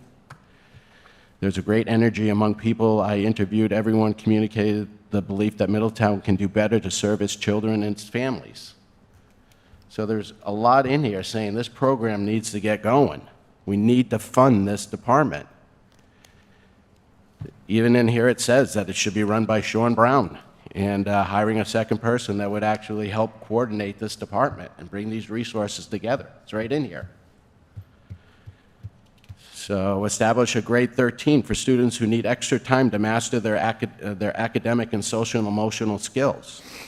Utilizing Newport Mental Health to help us do this. These resources are out there. We need someone to help organize it and bring it forward. And a lot of it is with education as well. They do have some statistics in here as well, and look forward to her presenting this to us about how many students actually graduate, from the high school graduation rate, 79%. It was 82% in 2015, and 2019 is 79%. It's going the wrong way. So this is things that we've recognized, we've been working on, worked with the lieutenant, the governor, who's working on this program. But now that got held up at the state level because they're questioning how they went out to bid.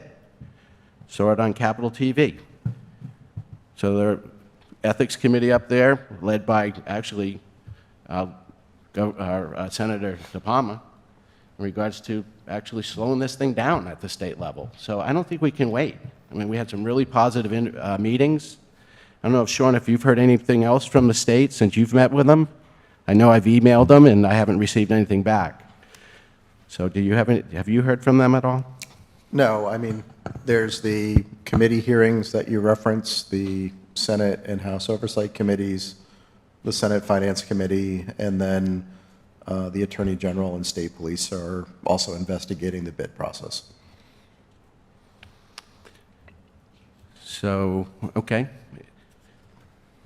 So we're going to receive this, and then we're going to have the presentation on the 1st. Mm-hmm. Okay? So if you keep going, that's fine, but then we won't have to have the presentation on the 1st. So whatever, and I know you're passionate about it. I'm just having fun with you. It's so- good. No, it's a good Yeah. report. There's a lot in here, and we need to look at it. But it's clear from what the research we've done that the students of Middletown, due to COVID, have had some gaps that need to be helped, help us fill those gaps. And it's been recognized for a long time. And these kids are back in school. They need this resource today. So I can wait till November 1st, but I'm hopefully after she presents, we can take some action. Make that a docket item. I can't just make it another docket item? Either that, or we can continue this one. We'll continue this one. Yeah. Okay. Make that a motion. I'd like to make a motion to continue the request to discuss next steps for the Middletown Outreach Program Second? To the November 1st. to the November 1st meeting. Okay. Second. We have a motion, a second. Any further discussion?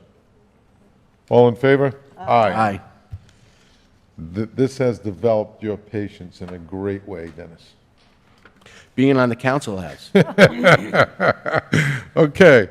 Thank you, Dennis. Number 27, communication of Councilor Toronto in reference to requesting to discuss increasing the tax exemptions for seniors, veterans, and the handicapped. Motion receive said communication. Second? We have a motion, a second to receive. Councilor Toronto. Thank you, Mr. President. I have actually brought this up at a previous meeting and got the opinion from the council that this would be something they would like to learn more about and maybe consider making a change to the exemptions for the seniors, veterans, and handicap. So I asked Sean to see if we could have the tax assessor kind of review what the impact would be if we increased the tax exemption by 10% across the board. Then I saw another, number 28, which is the next docket item. It actually says email communication from tax assessor, increasing tax exemption, adding 10%. So did I just have good timing, or is that part of my motion, part of my docket item? I'm not sure. I think it was probably, maybe you saw the docket item. Maybe that was coming. We saw the docket item, and I asked George to prepare Yeah. the estimate, so we had something to discuss tonight. Yeah. So what happened budget time was when we adopted the budget and there were the new assessments, Sean came back and asked us to normalize the exemptions, which we did. So by normalizing, that just meant that they would get the same amount and no less because of the rise in assessments or in taxes. Now Dennis is coming back saying, hey, look, we normalized them, but that's not enough, because things are getting more expensive, and we want to potentially, he's proposing giving an additional 10% on the exemptions for the seniors, veterans, and the handicap. And then Sean saw that and had George come forward with what it would cost, which is the next docket item. So if you're good with that, we'll read the next docket item, and we'll continue this discussion. Yep. Okay? So we have a motion to receive the last one. All in favor? Aye. Okay, number 28, email communication of tax assessor in reference to increasing tax exemptions, adding 10% to the exemption amounts. Motion receive said email communication. Second? We have a motion, a second to receive discussion.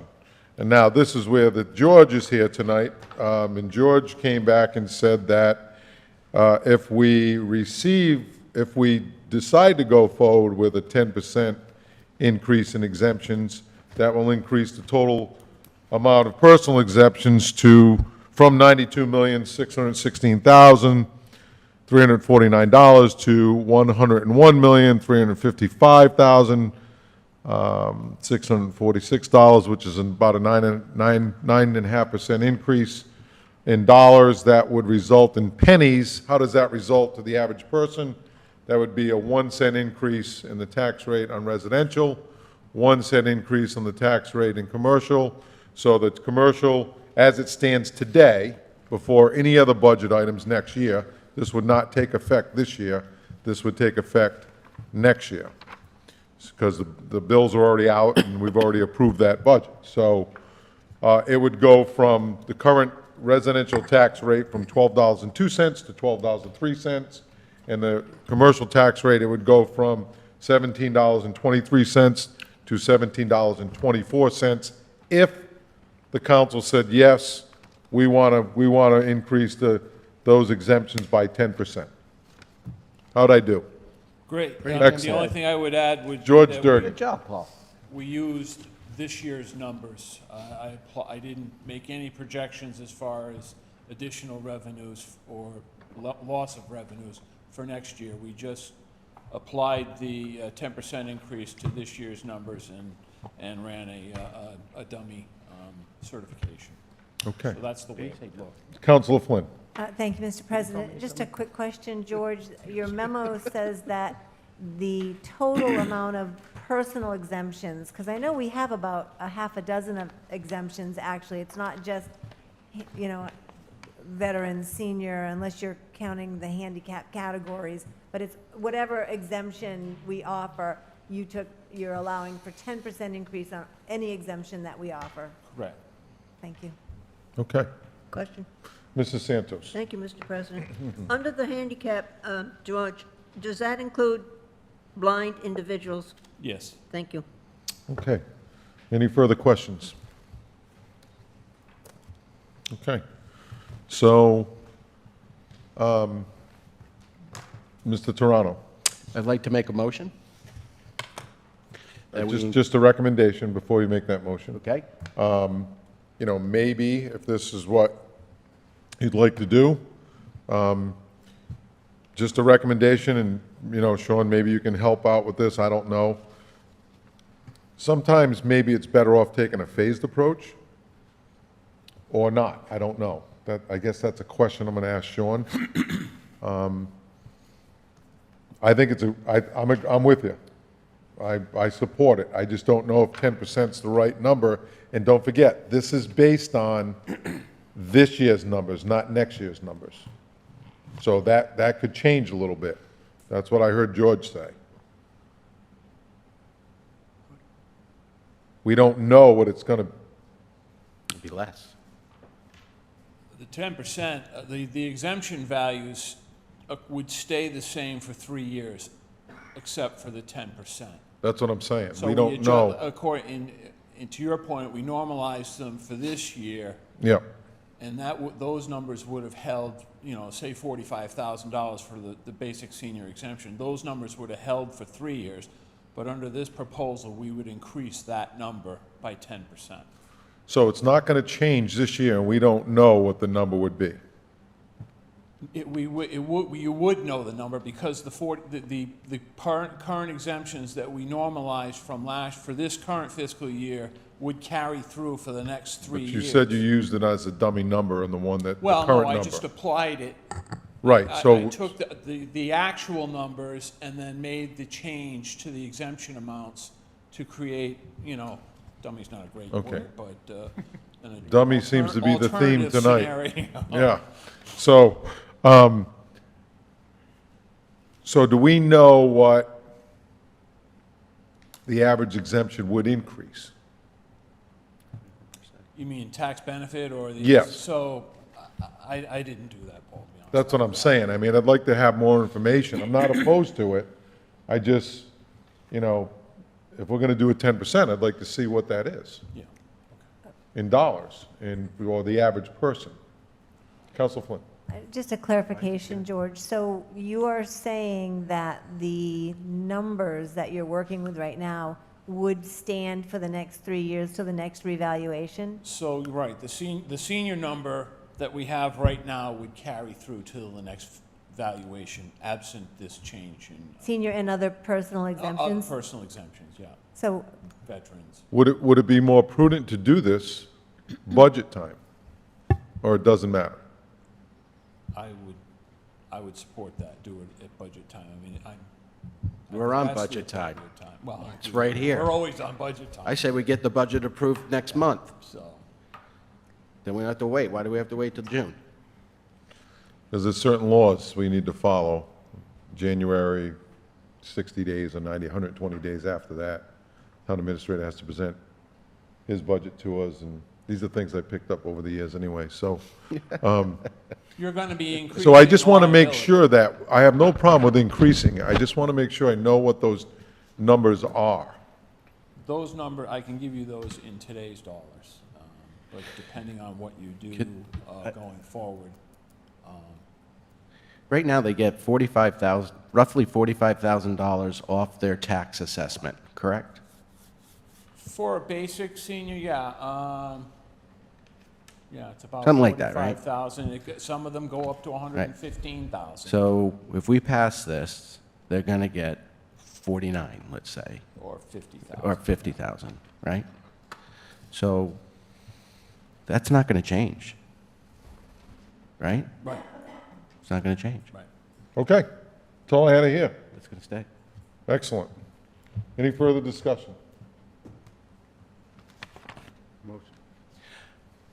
I'd like to make a motion that we increase the tax exemption for seniors, veterans, and handicapped to an additional 10% off their tax assessment.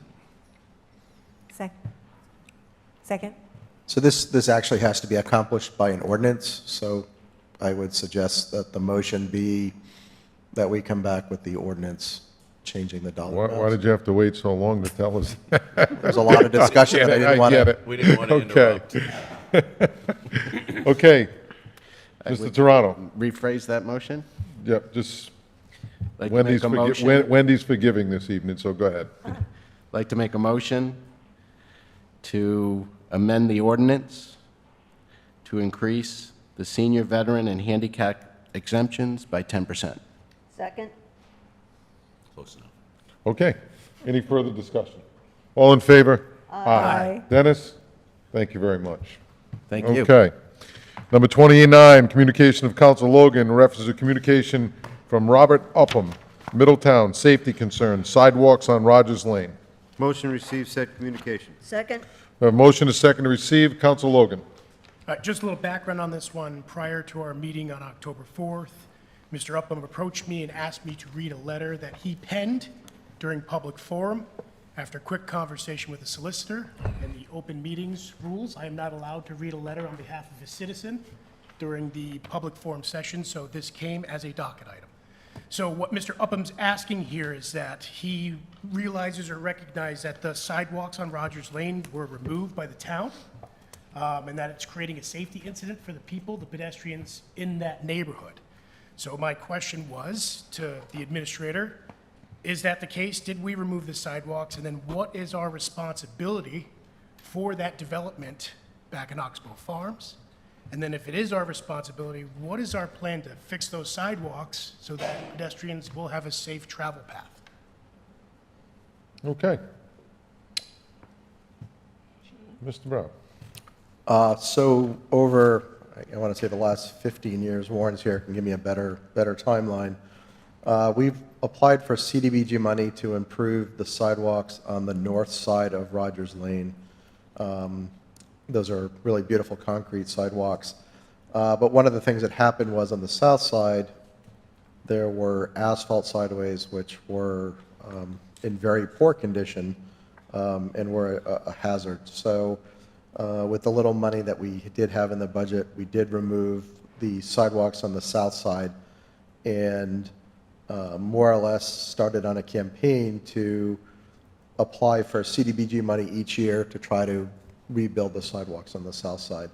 The estimated cost to rebuild the sidewalks on the south side is about $520,000. So we just haven't been successful in getting funding for the project, and I think that's the frustration that comes through on Mr. Lundram's memo that he submitted last week. I think that's where we're at. So I guess the question becomes, is who owns the road and the sidewalks?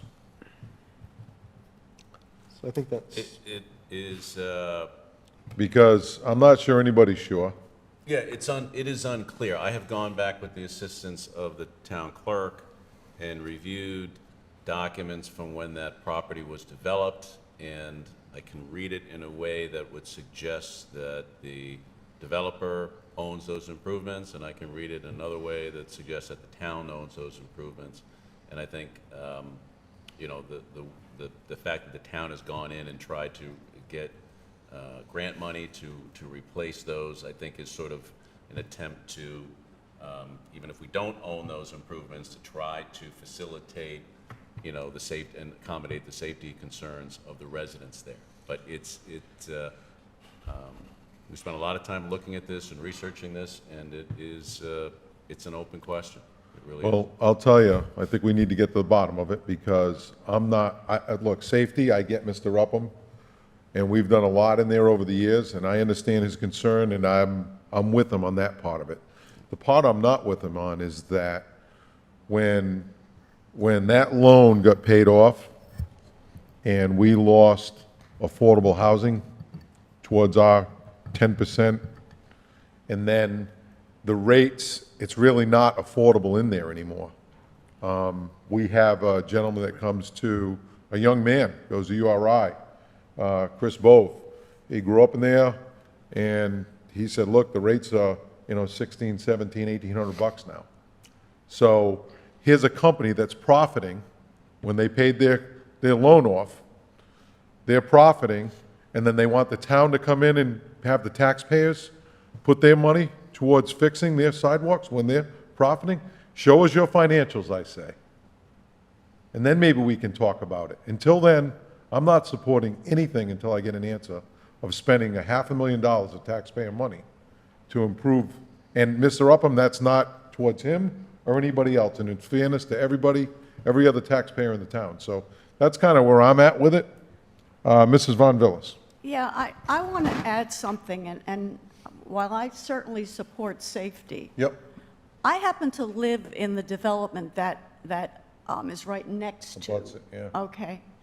And I go out through the light all the time because it's an easier access to the main highway. One of the things I find extremely aggravating is that there is a sidewalk on one side of the road, must be the north side of the road. There is only a partial sidewalk in front of the upper level on the other side of the road, and the rest of it is grass and whatever. And I don't know about the history. I don't know what was taken up, although I kind of think I remember tar being down there or something, but whatever. But the thing that is most aggravating to me, because it's dangerous, is that people choose to walk in the street on the side where there is no sidewalk when there is a sidewalk on the other side of the street. So I have a problem with being sympathetic to their issue when very clearly they're taking their lives in their own hands when they have one side of the road has a sidewalk. Yeah. So as you can say, I'm a little passionate about this because it happens repeatedly. Sometimes you almost hit somebody. They dress in black so you can't even see them sometimes. And they don't walk on the grass, they walk in the road. So I don't know. I guess I would like to know the history of what's been described here and some other things associated with it, and just not make a decision off the top of my Yeah, head. okay, and I agree, I think, Mrs. Flynn, I'll get to you in 1 sec. Yep. And I agree, I think that, Peter, the town needs to make a decision, because don't forget now, there's Whitehall Farm, I know it's different circumstances, but they're looking for the town to take over and plow their streets and do all these things, and I know there was different there, they didn't meet town specs when they agreed, but I think we need to really look at this because it's potentially opening other doors if we do something there. And Mr. Upham, I think every one of us want to make sure everyone's safe over there. Yes, it's- That's not and that's not the issue. The issue is that, you know, here's a company making money, and they're asking the town to put $500,000 or whatever it is to fix their sidewalks, and that's just not right. That shouldn't fall on every other taxpayer, and that doesn't go towards any resident in Oxbow, the Oxbow community. It's what's right is right, and that's the way it should be. Mrs. Flynn.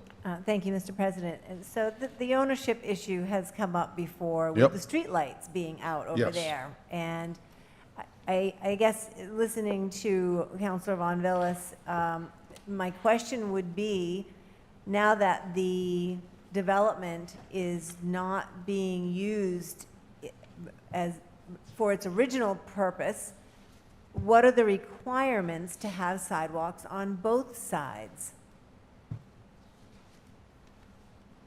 I have no idea. Maybe Mr. Regan can look at that, but again, it all comes down to, is it private or is it public? Well, I'd rather it come down to making sure people are safe. So if I there's understand no, that. If there's no space, I assume there's something there, but it's not a sidewalk. There's a dirt path or there's something. Mm-hmm.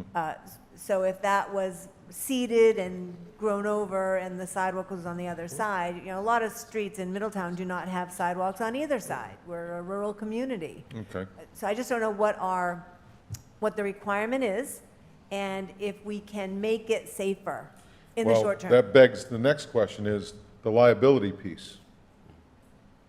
If we Well, don't, if we ultimately- can't determine who's responsible for this, then who's liable for it? We'll review it, I'll report back to the council, because ultimately. Okay. It comes down to the issue as to whether the town ever formally accepted responsibility for these improvements. Yeah, I mean, if there's got to be some kind of agreement.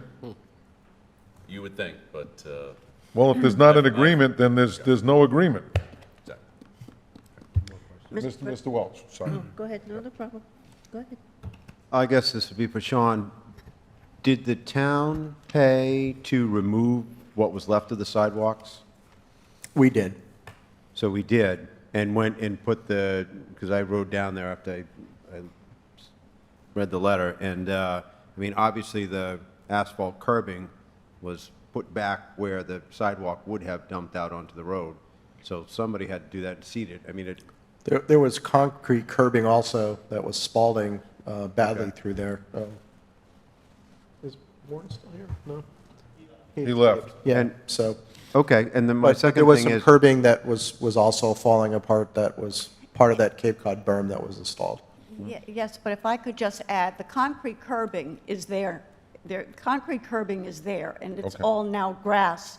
Most of that is all grass, but the concrete curbing is there. Okay, And I mean, it's not broken, it was replaced. okay. Council Welch. so when it snows, who plows the snow? The town. I'm sorry? The town plows Rogers Lane. So you do the road, but not the parking areas? No. Okay. Thank you. I think we need more information. Yes. Mr. Santos. This brings up my usual question. If the town gets a grant, installs the sidewalks,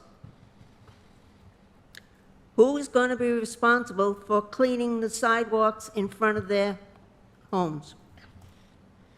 So in that development, it would be the Oxbow Apartment Company who owns the property. Who owns the property? The individual homeowners does not own that property. It would be the ownership of that Oxbow would Correct. have to so the homeowner would not have to plow out their sidewalks. Unless there was some clause in their rental agreement. Okay, just to make sure. Thank you. Okay. Any further discussion? Well, thank you, Mr. Logan, for bringing up this controversial issue, and hopefully we can get to the bottom of it. No, I'm just having fun, Very but, important. Peter, if we could, any time frame. I mean, I think we're all in tune with what's safety first, but we need to get a resolution, because this is not going to go away. I'll meet with Sean and we'll get back to you. I mean, I'd like to see some kind of paper that says this is what the town agreed to or didn't agree to. If- Maybe. Okay? Maybe. All right, We'll get thank it you. to you. Maybe. Okay, Next. Amen. we have a motion, a second to receive said communication. All in favor? Aye. Aye. Anybody opposed? Okay, Town Administrator, number 30, memorandum of Town Administrator in reference to response to requests for information, RFI, West Main/Coddington redevelopment area. Motion receives said memorandum. Second? Okay, we have a motion, a second to receive. All in favor? Aye. Mr. Brown. Mr. President, this is a recommendation from the administration and staff to recommend that the council engage in a agreement to work with the Landings Real Estate Group, First Bristol Corporation, and Kempenar Real Estate, the project name being Middletown Commons Town Center, which would be for the redevelopment of the West Main Road and Coddington area. The council authorized the administration to go back out with an RFI for this area in June of 2021. We're looking at the 15-plus acres that basically start at the former Navy Lodge property and go down towards the JFK school, and looking at how we can take that property some of it that we got through the BRAC process, some of it that we've acquired over time through transfers from the Navy. But creating basically a town center, basically a vibrant redevelopment opportunity for the community. With the RFI that we sent out, we received 3 proposals back. The one that we're recommending, again, is from the Landings Real Estate Group, First Bristol Corporation, Kempenar Real Estate. We also received a proposal from Bucci Development and Goldstein Associates for a project proposal they call the West Main Road Coddington redevelopment area, and a third proposal from Alan Shears in a project he called the Regal Center. The process the staff went through is, the first thing we did, it was myself, the planner, the tax assessor, and then Fourth Economy, our consultant, assisted us. We took the written proposals and we went through and scored those based upon the different areas that we wanted the proposer to address. So that was a very structured type scoring process. So we went through that process.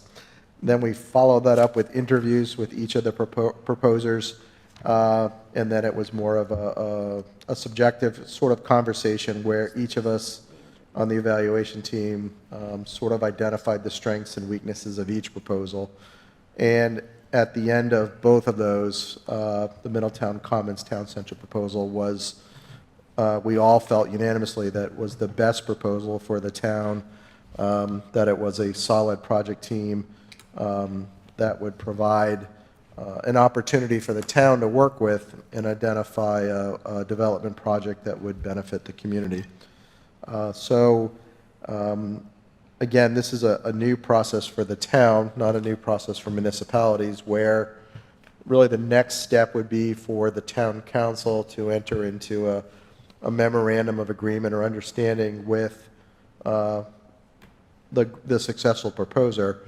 And with that, we would create an exclusive period of time in which we would identify a development that the town would want, a development that a developer can actually build and fill, and then come to some sort of agreement on how the capital stack would work, what the timeline would look like, the different facets that would go into a development. So that's the recommendation that I bring forward tonight, and I'm sure that you'll want to discuss some.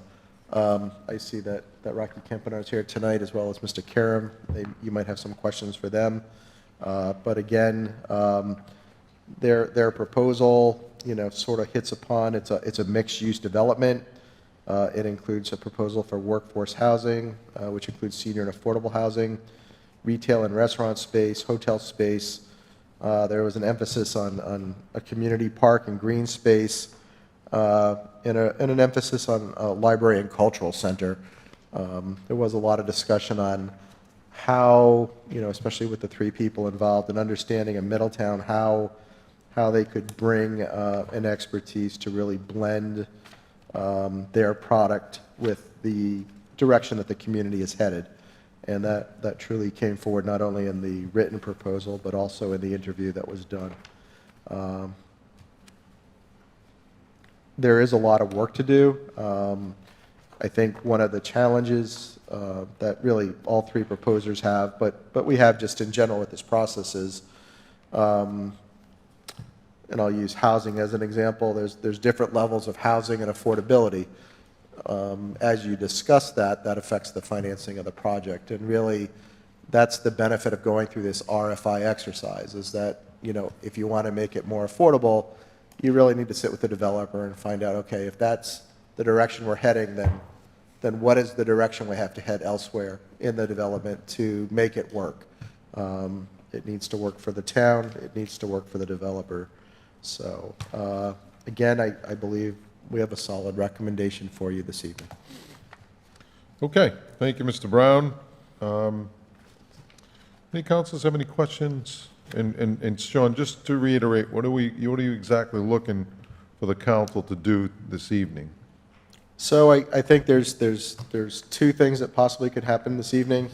One is that, I guess the most direct recommendation is that You would authorize the solicitor to work with the proposer to finalize a memorandum of understanding for the project so that we can start moving forward. Another piece that the council may want to entertain is actually having a space where you talk to the developer and have the benefit of the discussion that the staff had. So those are the two things that I would, recommend that you consider this evening. Okay. Mrs. Flynn. Thank you, Mr. President. So, we got this on Wednesday, and it is easily a half an inch of paper. Honestly, I don't feel like I am prepared to make a decision like that, to commit to someone. It's great to see them here in person, and see their commitment. But, I would like more time to review exactly the details that they have presented to us. I also think, and again, I did scan through it, so I have kind of a sense as to what was presented. There's different numbers of buildings, heights of buildings, but I also want to, stress that, the public should be involved from the very beginning, and I think this is one of those beginnings. I think this is, we're already at the point where we should let people know, here are some of the options that we're thinking of and the groups we're thinking of working with, and make sure that we have covered those bases so no one's surprised, no one has questions after the fact, and they're not saying, I didn't know, I didn't understand, that this was the direction. And I think the time to do that is now. We've experienced that with senior housing. We've experienced it with zoning overlays. So I just wanted to, I am not ready to commit to a certain path. I don't think we've had enough time. This should have been given to us in an email or something so we could have had time to review it separate from the docket. This is a lot of information. This is critical, in my Okay.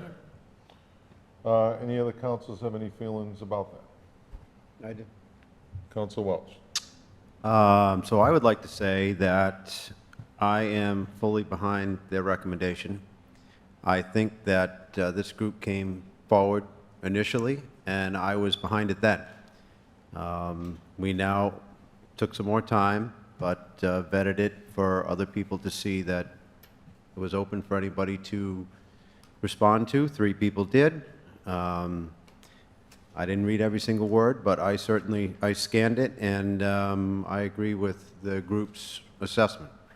What I would like to see happen is, we've already wasted enough time. What do we have to do to move it forward? At least I am of the opinion that I would do tonight, whatever you suggest would help move this thing forward. Okay. Anybody else? Council Logan. I do have something here. And Okay. I believe, Sean, if I heard you correctly, this doesn't lock us into any design. This just starts the process to design the area. Yes, they've given us something. I've taken a hard look at it. I like where it's going. I like the themes there. But nothing is to be decided. It's the beginning of a journey, of a process for us to come together as a council and with the citizens to determine what's going to be there, right? This doesn't lock us into having to do exactly what's in paper, but this is going to be iterative so that we can, over time, come with something that everybody wants and everybody desires. So I'm supportive of getting the process started also. I think that kicks off the process to get the community involved. I mean, if we continue to push it, we're just going to push it out to the next meeting. We're going to read it. We're going to come to the same conclusion. Let's get the community involved as soon as possible. The only way we can do that is by starting it. We push it another 2 weeks, another month. We're just delaying the inevitable, and there's a lot of work that's going to have to be done between now and then to even get this thing off the ground. Okay. Mrs. Von Villis. I like what I hear. This has been on the table that I know of since 2008. It's time to move. I believe that a good review was done. I have read all of it, okay? And I believe a good review was done. I believe it came to the proper conclusion. I believe we need to move forward. I am tired of us not doing things. We need to move forward for the benefit of the town. This is something that is just going to help us grow, help us maintain our financial status. It's going to be good for everybody. And one of the interesting things, this is an aside, but one of the interesting things I saw in the paperwork was something that I didn't realize in terms of numbers, but that is that and when we look at the population of the town, we see that of roughly 16,000 people in the town, 10,000 of them are on the west side. So it seems to me that it's time for us to do something for the west side, and personally, I hope we will approve the memorandum tonight. Okay. Does anybody, Councilor Toronto?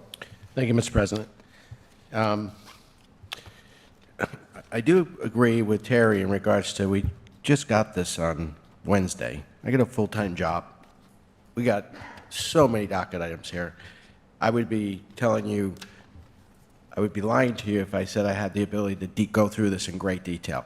I did not. So I can appreciate what she's saying. On the other hand, I believe, we need to move forward in regards to this property, because I do believe it's an opportunity for our community.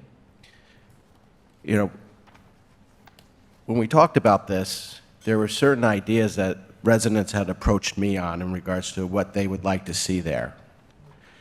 And I was hoping that, and what I'm hearing is we'll have another bite at that apple, where we'll be able to take some of their considerations in mind and say, okay, let's vet that out. And the contractor may say, we can't make that work.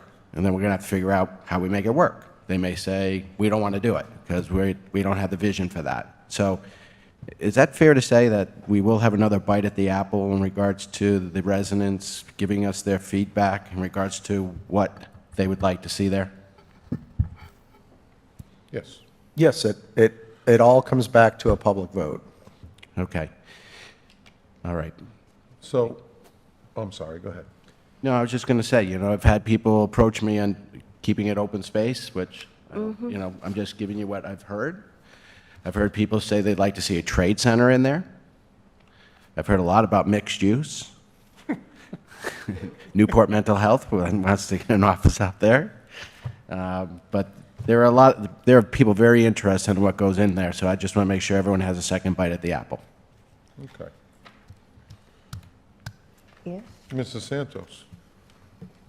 Well, I guess when I leave here tonight, I'm going to be tarred and feathered, because I'm going to say my 2 cents. Everybody else is done. Now, that land, that whole land from West Main down to the shore, that was known as the Void Farm.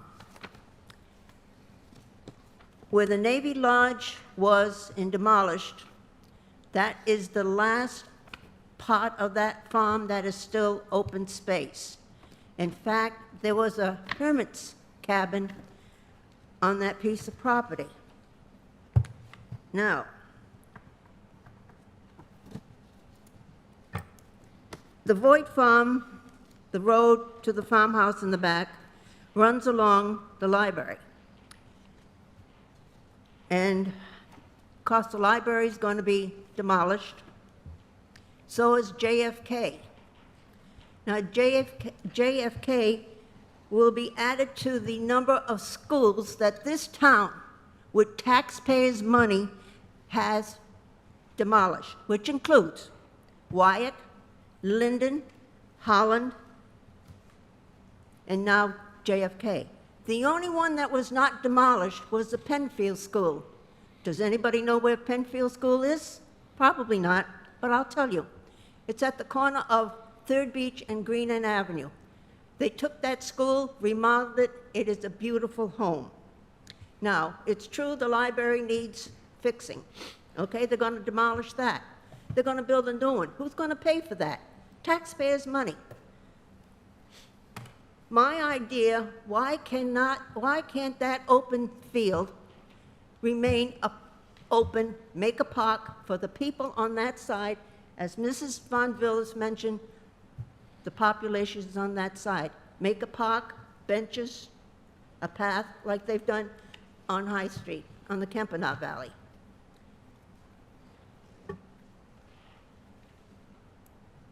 let's go to the library, okay? They admit the library needs fixing.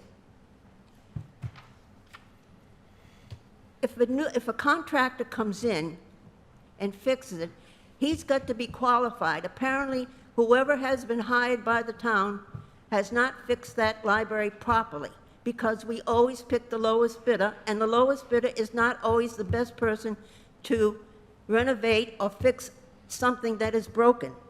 So I am strongly, and I had comments from other people, they want this land to remain open.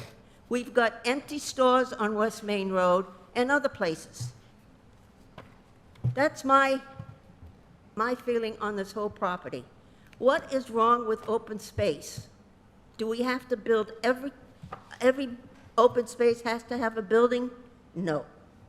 Let's leave it alone. That's mine. As I say, probably when I leave here, Mr. Campanile is going to have a can of tar and some feathers, and he's going to tar and feather me.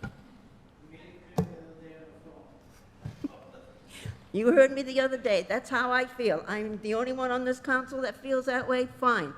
I'm not voting for anything on that piece of property when it comes through. That's my feeling. Okay. Thank you, Mrs. Santos. Mr. President, Yes, ma'am. am I being recognized? Is that a yes? Go ahead, ask your Yes, question. yes. Okay. So the RFI that went out was to get concepts from these 3 companies. What will the letter of engagement have their function be? So the MOU would outline basically responsibilities of the town, responsibility of the developer, and terms and conditions under which we develop a plan for the property. So in the public meetings, and this is something that one of the counselors said, the public, to Mrs. Santos' point, says, we prefer to have it 70% open space park, or something that isn't part of the concept necessarily that was proposed. At what point, how would that work? Would the developer, pivot? Or, would they say, that's not our expertise? How tied are we with this company if we find out that, oh, well, what the people actually want, given the environment and the priorities of the town, isn't really in their expertise field, or what they want to do? How committed is the town? Well, I think how committed is the town is really up to you. I mean, that's the risk. So you have a developer that is taking on the risk of spending money, time, resources on a development. Now, they have a basic idea from the comp plan, from work and discussions that have happened over time of what the community wants there. And by submitting a proposal, and as Mr. Welch pointed out, this is the second proposal this group has submitted to the town, they have a high level of confidence that they can put together a plan that they believe would be acceptable to the community. So they believe that they have a feel for the community and the expertise to put something together that, again, would work, be acceptable to the community, and also work for a developer who's got a, that they can fill it, that it actually is a profitable enterprise. So they're looking at both sides of that. If for some reason something can't be developed that doesn't make money or doesn't work for the town, then that's something that would be in the memorandum of understanding that you basically are, what is that walk-away clause? Yeah, this And is, that- it's essentially, this is an agreement to have further discussions with one party with regard to the site. And if those discussions don't result in a plan that is acceptable to the town, or at the same time acceptable to the other party, then walk away. So there's not a commitment to do anything other than to engage in discussions with this one party going forward, that's all. And if we can't reach a shared vision that is in the town council's opinion, appropriate for the town and appropriate for what the people of the town want, and that the developer thinks is viable for them from a financial standpoint, then they won't reach agreement on an actual development to go forward. Yeah. This is just really to continue discussions to try to get to that detailed level where an actual detailed project could be considered and perhaps take place. Now, will the council see that document, or are these standard legalese paragraphs that are in most? You're going to see it before you approve it, because we're not signing it without you approving it. So, Thank you. You're welcome. Does that make you feel a little better? Excellent. Need clarification. And again, like Peter said, it Hot. could be not just us saying, it could be them saying, based upon what the residents are saying, you know what, they might say, you know what, this isn't going to work for us. We're going to walk away. I mean, who knows, you know? Yep. But that's why we'll start the process, and we'll get it going, and we'll have the discussions, and this is what the town people want, this is what they don't want.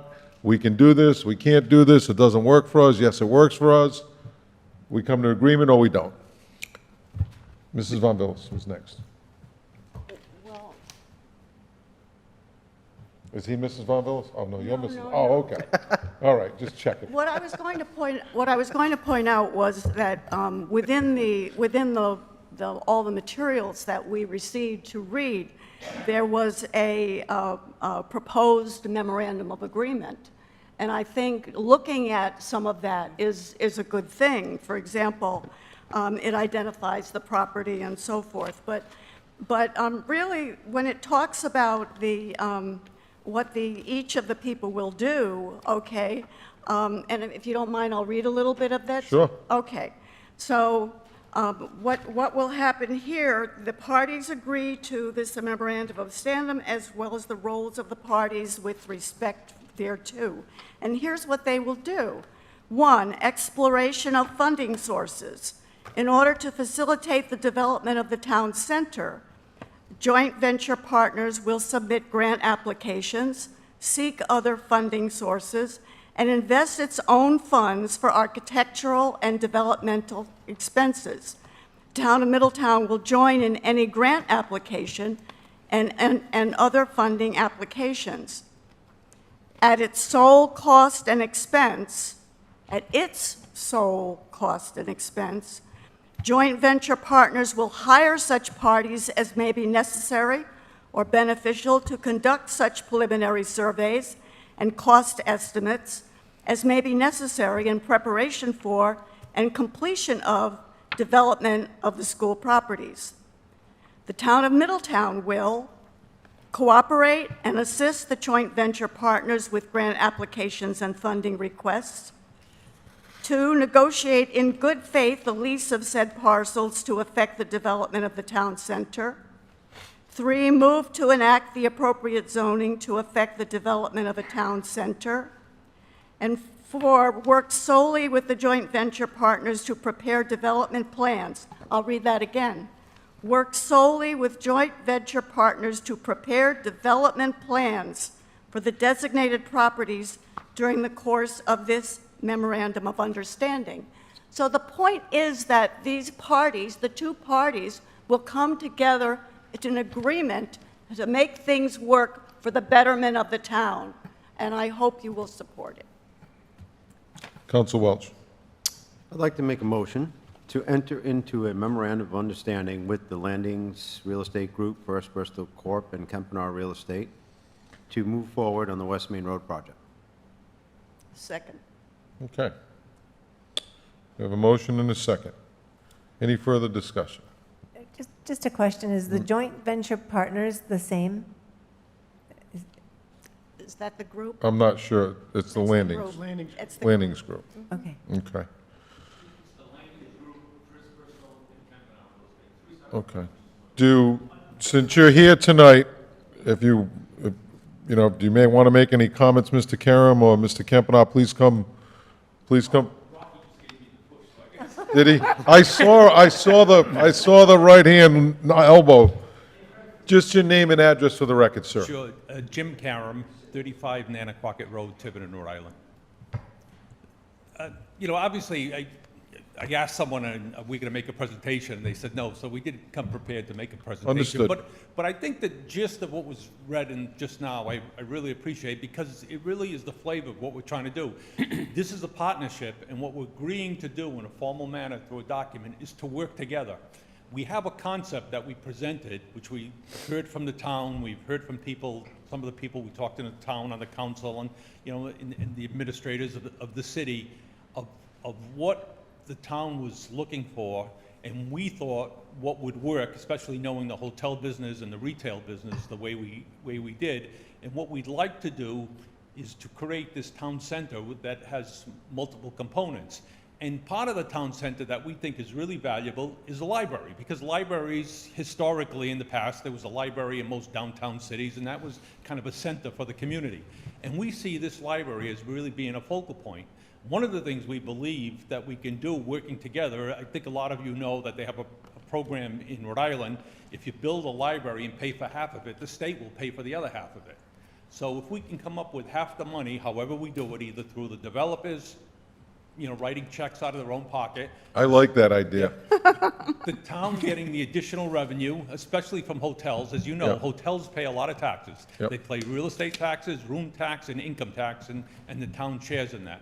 So we think between the taxes, between the lease on the land, the town wants a 99-year lease, between grants we can get, that we can raise that 50% share of the library. And the library can really be a big focus to the town and bring that whole network together.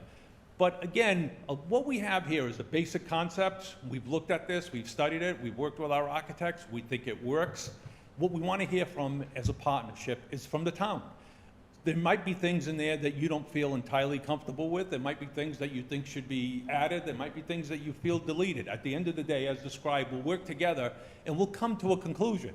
The conclusion might be that we can't work together. There isn't enough revenue to make the deal work, or maybe it does work and we have to fine-tune something. The housing component is very important. We want to have some market rate housing. We want to have some middle-income housing, what they call workforce housing, where policemen, firemen, school teachers can afford to live in the town, and we want the affordable portion as well, which takes some portion of the average income of the certain population, of the 50% income level of the community. So those people starting out, young people starting out, can have a component.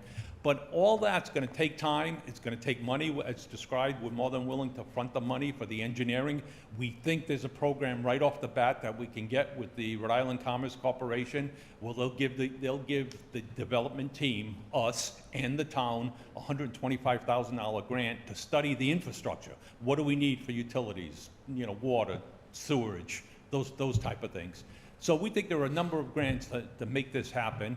I've worked closely with the Rhode Island Commerce Corporation in downtown Providence. We built a hotel in the Capitol Center project. It took a year and a half to get the project designed and approved and funded. But it's that type of process to get to a level where we thought we were going here, and when we worked with our partners, which was the city and state, we ended up over here. But it came out to be a great project because we all worked together, and that's what we're here to do. Again, at the end of the day, it might be a project that doesn't work for us or doesn't work for you, in which case nothing will happen. But if we can come together in some type of viable project that does what the community wants and makes it something special, we think that could be a great gateway to the town. And when they drive down West Main Road, we think it'll have a very positive effect, and we also think it can help the other side of the road to be developed as well. And that's what we're looking to try to accomplish, working with the town. Mr. President. Okay. Yes, Mrs. Santos. Thank you, sir. Two things I want you to think about, sir. You're going to be building on that side of because I know I'm going to be losing out on this.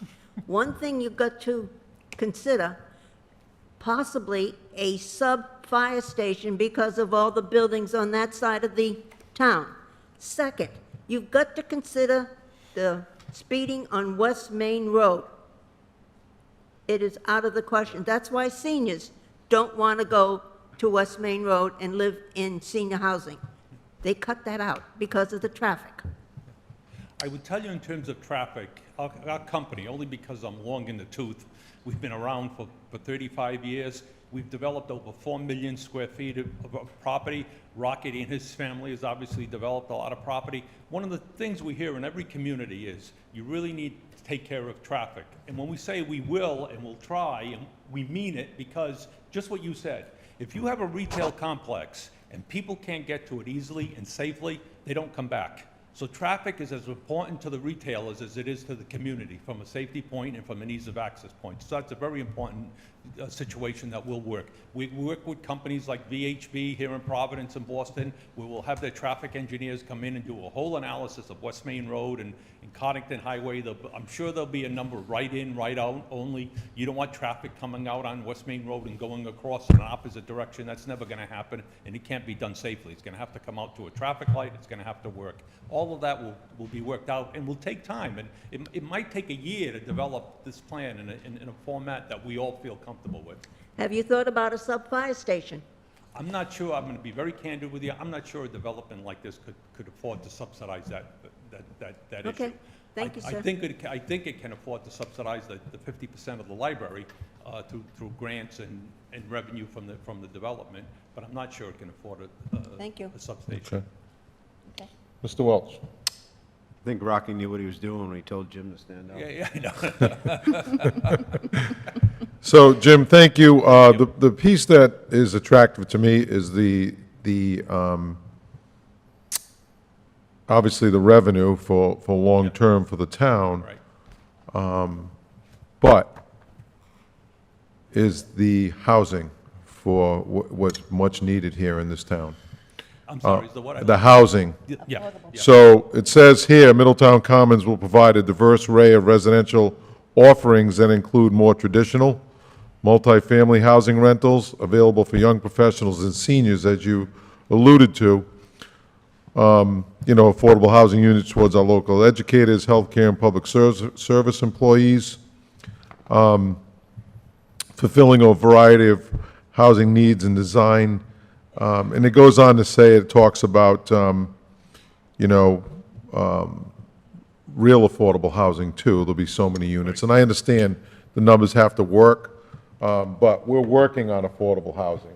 So there's not just one avenue to accomplish our goal of affordable housing, and I don't want to turn this into an affordable housing meeting, but, we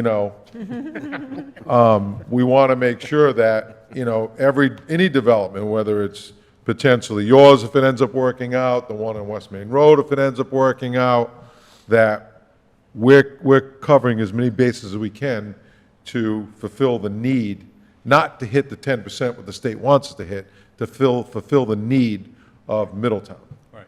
So, And we totally agree with you on that. What really works well for the community and for the developer is a mixed use, where you have a certain percentage of market rate housing, because multifamily housing, across the country is on fire and rates are rising. Yeah. You still need to take care of that middle income group, and you still need to take care of the lower income group. And there's ways to do it in a proper balance. yeah, no doubt about it, so.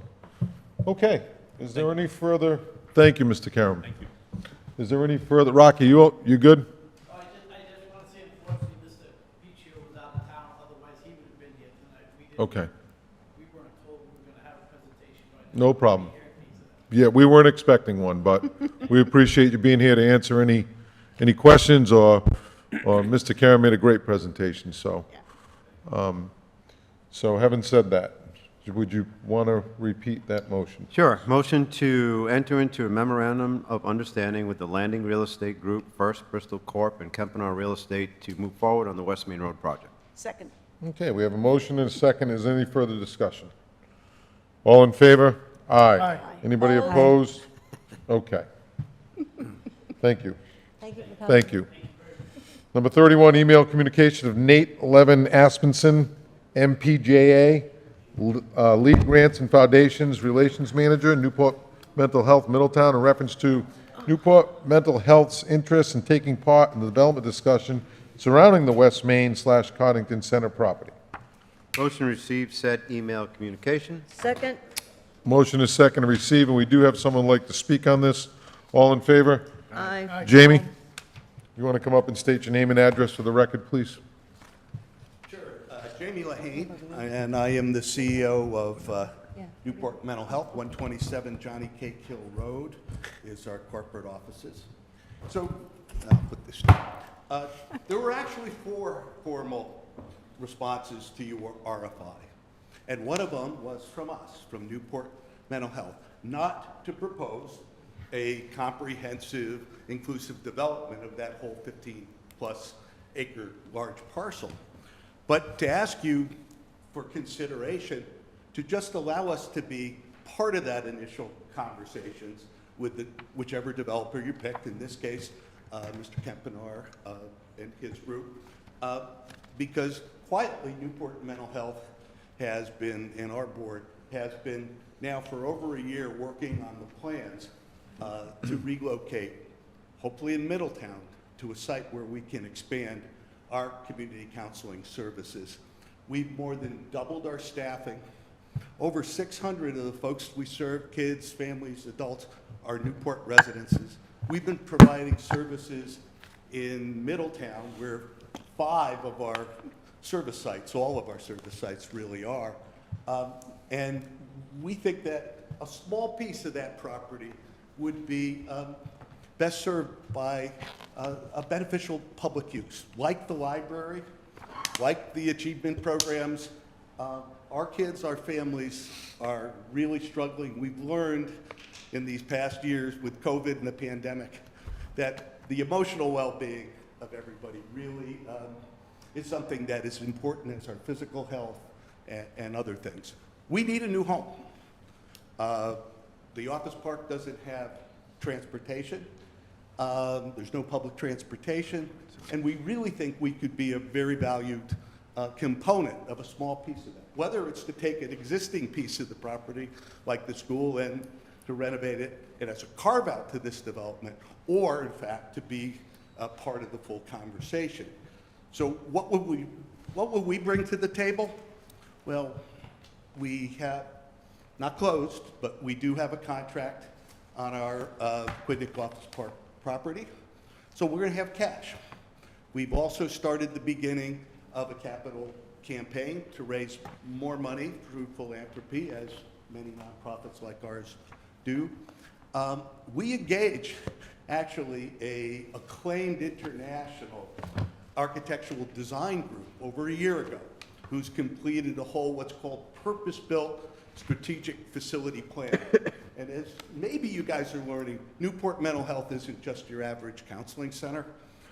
We're really striving to be world-class. We've been the first federally certified behavioral health clinic in Rhode Island.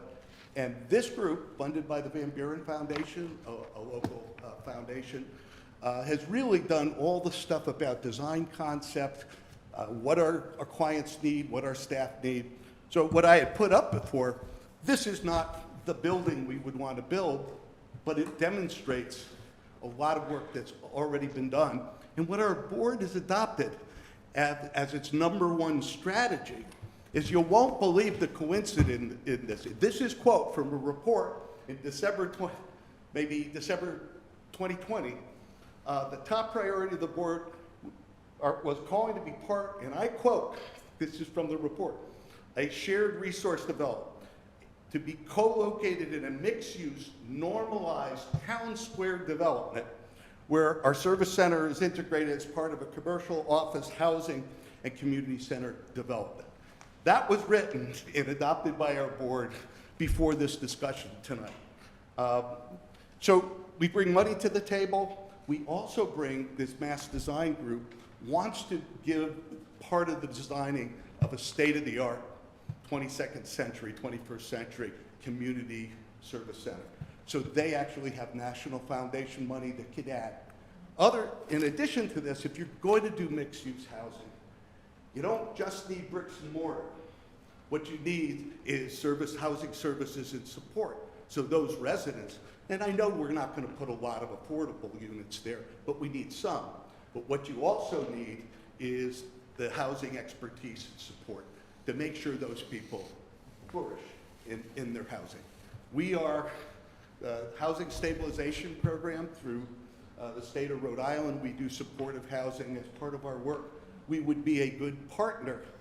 And we also have the relationship with Rhode Island Housing, and there's tens of millions of dollars available, which we have the relationships to help bring. Lastly, tomorrow we're going to hear the Rhode Island Foundation's recommendation for the $1.2 billion of ARPA money, of American Rescue Act Plan money. And in that, they have recommended to the governor, if he hasn't taken it out, $150 million of funds to support facilities, building mental health facilities. Because what the Rhode Island Founders recommend, that the emotional damage of this COVID is where a lot of the impact has been, and those federal dollars are that. So we have, not today, I only have $2 million to put in the pot, but we will have substantial dollars to co-invest for the benefit of this town. So all we want to do is be part of a conversation, or for you to consider carving 2 acres out of your 15 acres so we can be a cornerstone partner in that development. So if you have any other questions, but we did just respond basically as a friend of the court to provide some information in that aspect. Okay, Jamie, thank you for your enthusiastic presentation. I mean, can't help it. the energy is contagious, you know? Mrs. Flynn. I guess I think it's great that you come in with resources, and I'm starting to get this resource theme in my head, because libraries are not traditional libraries anymore. They're really resource centers. You know, they're high-tech and they're virtual, and, you know, they have many different pieces to them, and the outreach department is also a resource.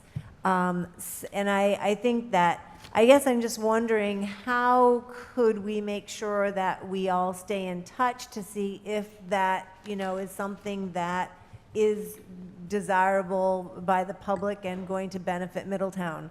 Like, who would Jamie need to speak with, be in touch with Sean, be in touch with us? I mean, just how does that work so that we don't miss any opportunities as a community with the resources that have just been explained? That's a good question, because as he was going through his presentation, and his dollar value kept going up, I was wondering who, just kidding. I was wondering who, We need help finding a location that works for the town. where would he go? Would he go talk with Mr. Kempenar, Mr. Bisho, Mr. Karam, or would he come? I think he should start here with Sean, that's my personal, and see where it goes, because Middletown does have, you know, we want to make sure we're doing our fair share as well, as far as, you know, supporting mental health, because you're spot on. I'll tell you what, you know, one out of every 4 police calls is a mental health issue. And it hasn't gotten any better. This was before COVID. I don't know what the number is now. I remember Chief Passari standing where you were during budget presentation and telling us that. So maybe it's 2 out of 4. I don't know. But I do know that you should at least get with Sean where it goes. Jamie, I'm not sure any of us know. But again, it's a discussion. Right. And That's it all has I'm to asking start for. somewhere. In your consideration, if you have a better location, we know we have to move. We can't stay where we are. Yeah, excellent. And I did take Mr. Kempenar. We didn't have a chance to connect I before s- this, or we would have, so we are going to talk tomorrow. Yeah. But I'd rather talk to you, Sean, and any ideas. No, and your Realtor has been in touch with me, so I already have a discussion. These were things we had in the works prior to this. Yeah, so I'm familiar with what they're doing, and Yeah, and if not, Yeah. then maybe there's something else the town has Right. yeah, potentially I available. think this is really just another connection and an ongoing discussion, so. Great. Yeah. Well, thank you for Thank you. your consideration. Hey, And listen. when I came up to the podium, the Red Sox were ahead 6-0. 9-0. 9-0. It's 9-0, bottom of the third. I That's what caught I was that long. doing, I was checking it. Thank you Okay. very much. Yeah, thank you, Jamie, appreciate it. Thanks, Jamie. So we have a motion and a second to receive said email communication. All in favor? Aye. Okay. Number 32, memorandum of town administrator in reference to property tax assessment overview. Oops, sorry. Motion received said memorandum. Second? All in favor? Aye. Mr. Brown? This is a memorandum that is a response to a letter that Councilman Toronto had on the docket some weeks ago. and it provides answers to questions that he had. There's also items on his docket that are for discussion. The first was he had asked for the Vision Appraisal Group to come to a meeting to explain how taxes were calculated. Vision Appraisal has not been available to attend a council meeting and has offered to meet during the day, but they're just, I think like everybody, it's availability at this point in time. I did include in the docket the regulation that is followed by all of the companies that are licensed to do revaluations within the town of Middletown, and George is here tonight to talk about that in some detail. In an email, Councilor Toronto had asked for a spreadsheet that highlights really all of the differences that happened during the reval between assessments that were made. He wanted the information broken out by Ripek neighborhood. That spreadsheet was provided to the council in an email. And then I believe he also wants to discuss the Ripek report, so I've enclosed that for your reference also. There are some figures that he asked for, which are included in here, which included average changes for different Ripek neighborhoods, and those calculations were provided to you in an email and are included in the correspondence this evening. And again, George is here to answer any questions you may have. Okay.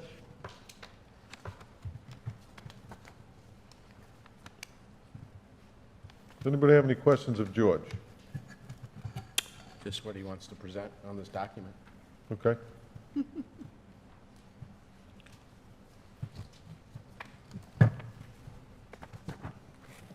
Dennis?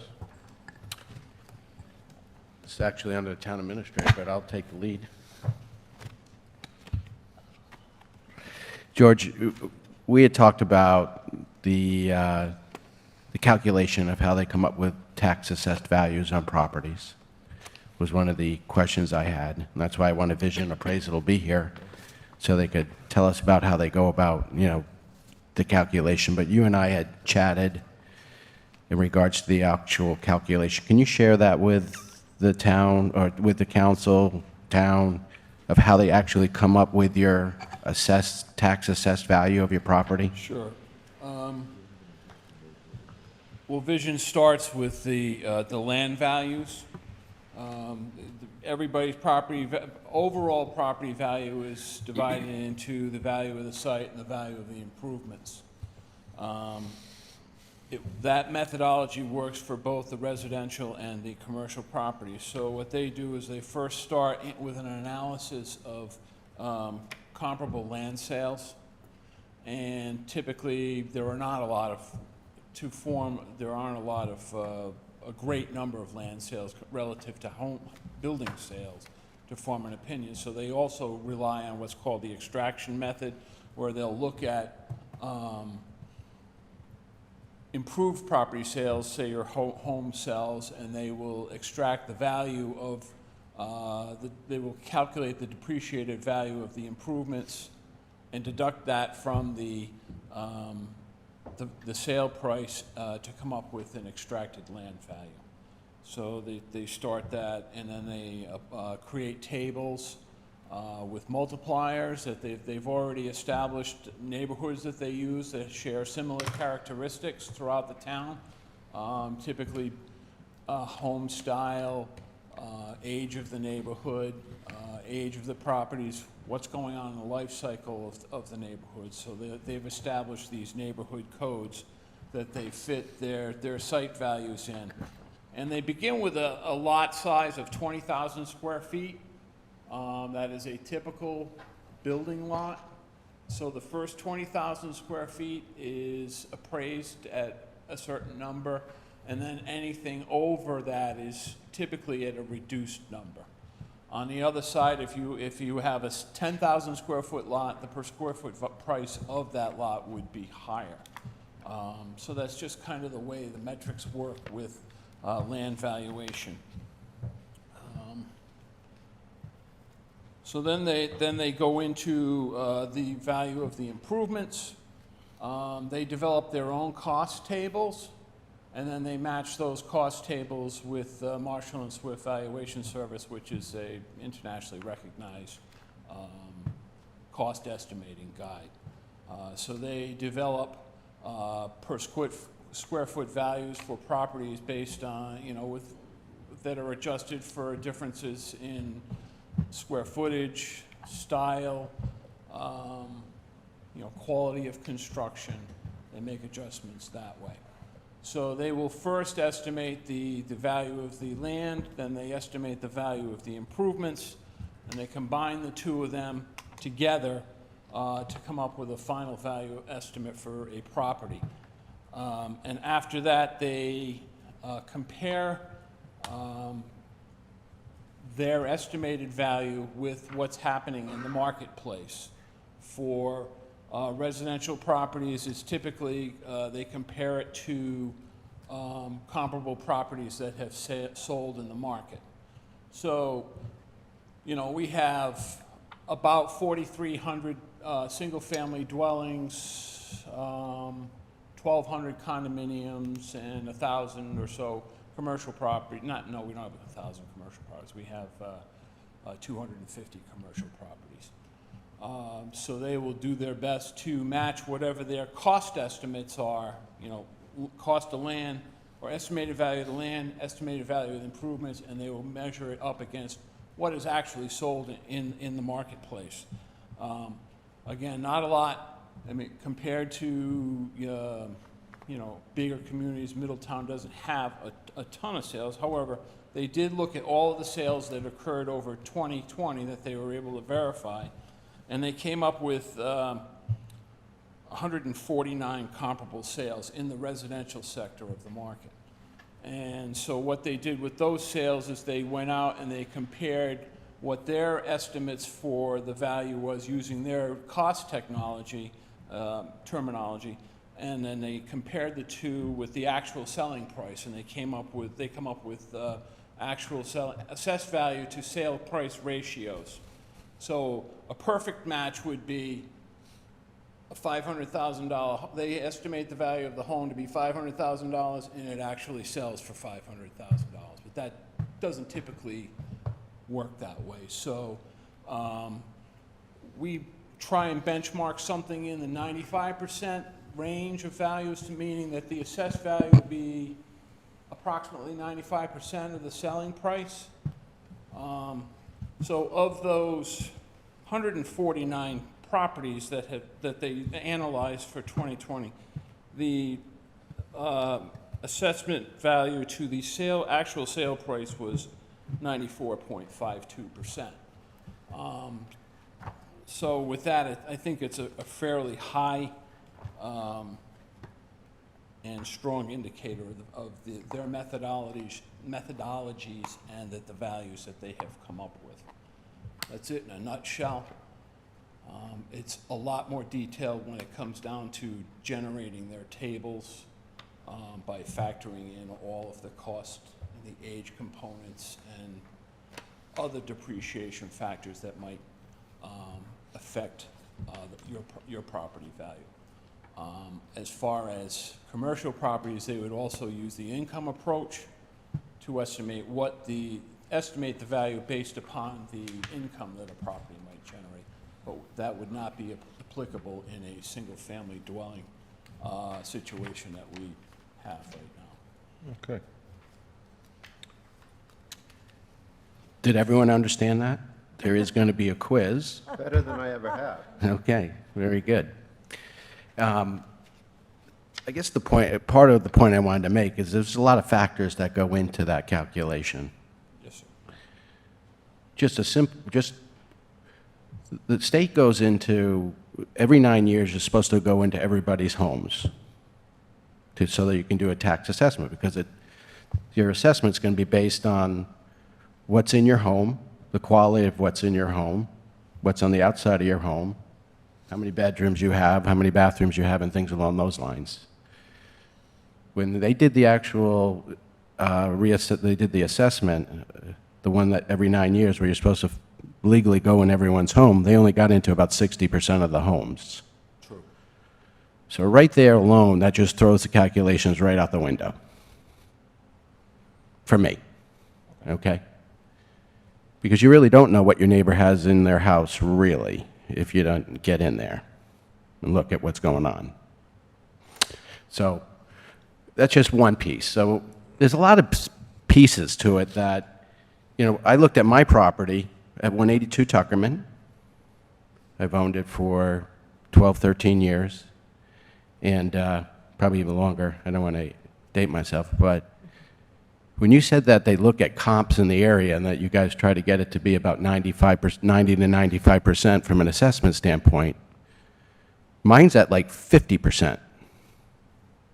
And there's other people who are probably at 60%, and some people are at 70%. Is that kind of fair to say? It's kind of across the board. Well, I'm just looking at the town, and the town, on a town-wide basis, we're at 94.5%. Sure, there are going to, it's more difficult to put a mass number on custom homes like we might see in higher value neighborhoods. So yeah, you would see a greater variation there.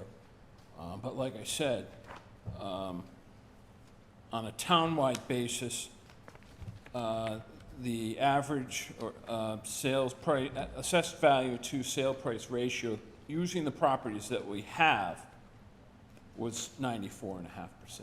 And I think that's reflective of the whole town. Sure, there are aberrations, there are folks that don't fall into that, but taking the whole town as a whole, I think it was pretty good. Okay, I'd like to see the numbers because I know I've run numbers for different neighborhoods, and we broke it into 28 neighborhoods. RIPEC did. I think we're one town, but I know like each area is different. You know, some have ocean views, some don't. Mm-hmm. When you were talking about the land values, it's not the land value for a 10,000 square foot lot is different on Forest Ave than say on Esplanade. Correct. There are multipliers that they developed. So they that have. you would apply. So one neighborhood is a standard lot in Middletown. I think that would be neighborhood, say it's 45, and that's the standard. And then we would adjust up or down relative to that standard. Right. So they came up with a multiplier based on what neighborhood you're in, right? So then they come up with your land value, and then they go in and they depreciate your properties. When you and I looked at my property, I have a cottage on my property. They did not have in there, I had building permits, I remodeled it, they gave me a certificate of occupancy, and they thought that my cottage was 30 years old and that it was depreciated in the records. How many times is that happening? So my point being is if you look at something being conclusive or inconclusive, you look at the data, and if all of a sudden the data isn't accurate, it's inconclusive. And the reality is to have an inconclusive system dictating a person's taxes on their primary residence is an issue, and that's what I'm just trying to fix. And I'm not sure exactly what the fix is, and I'm hoping, I know the council is interested in trying to figure out how we can have a fair taxing system in Middletown.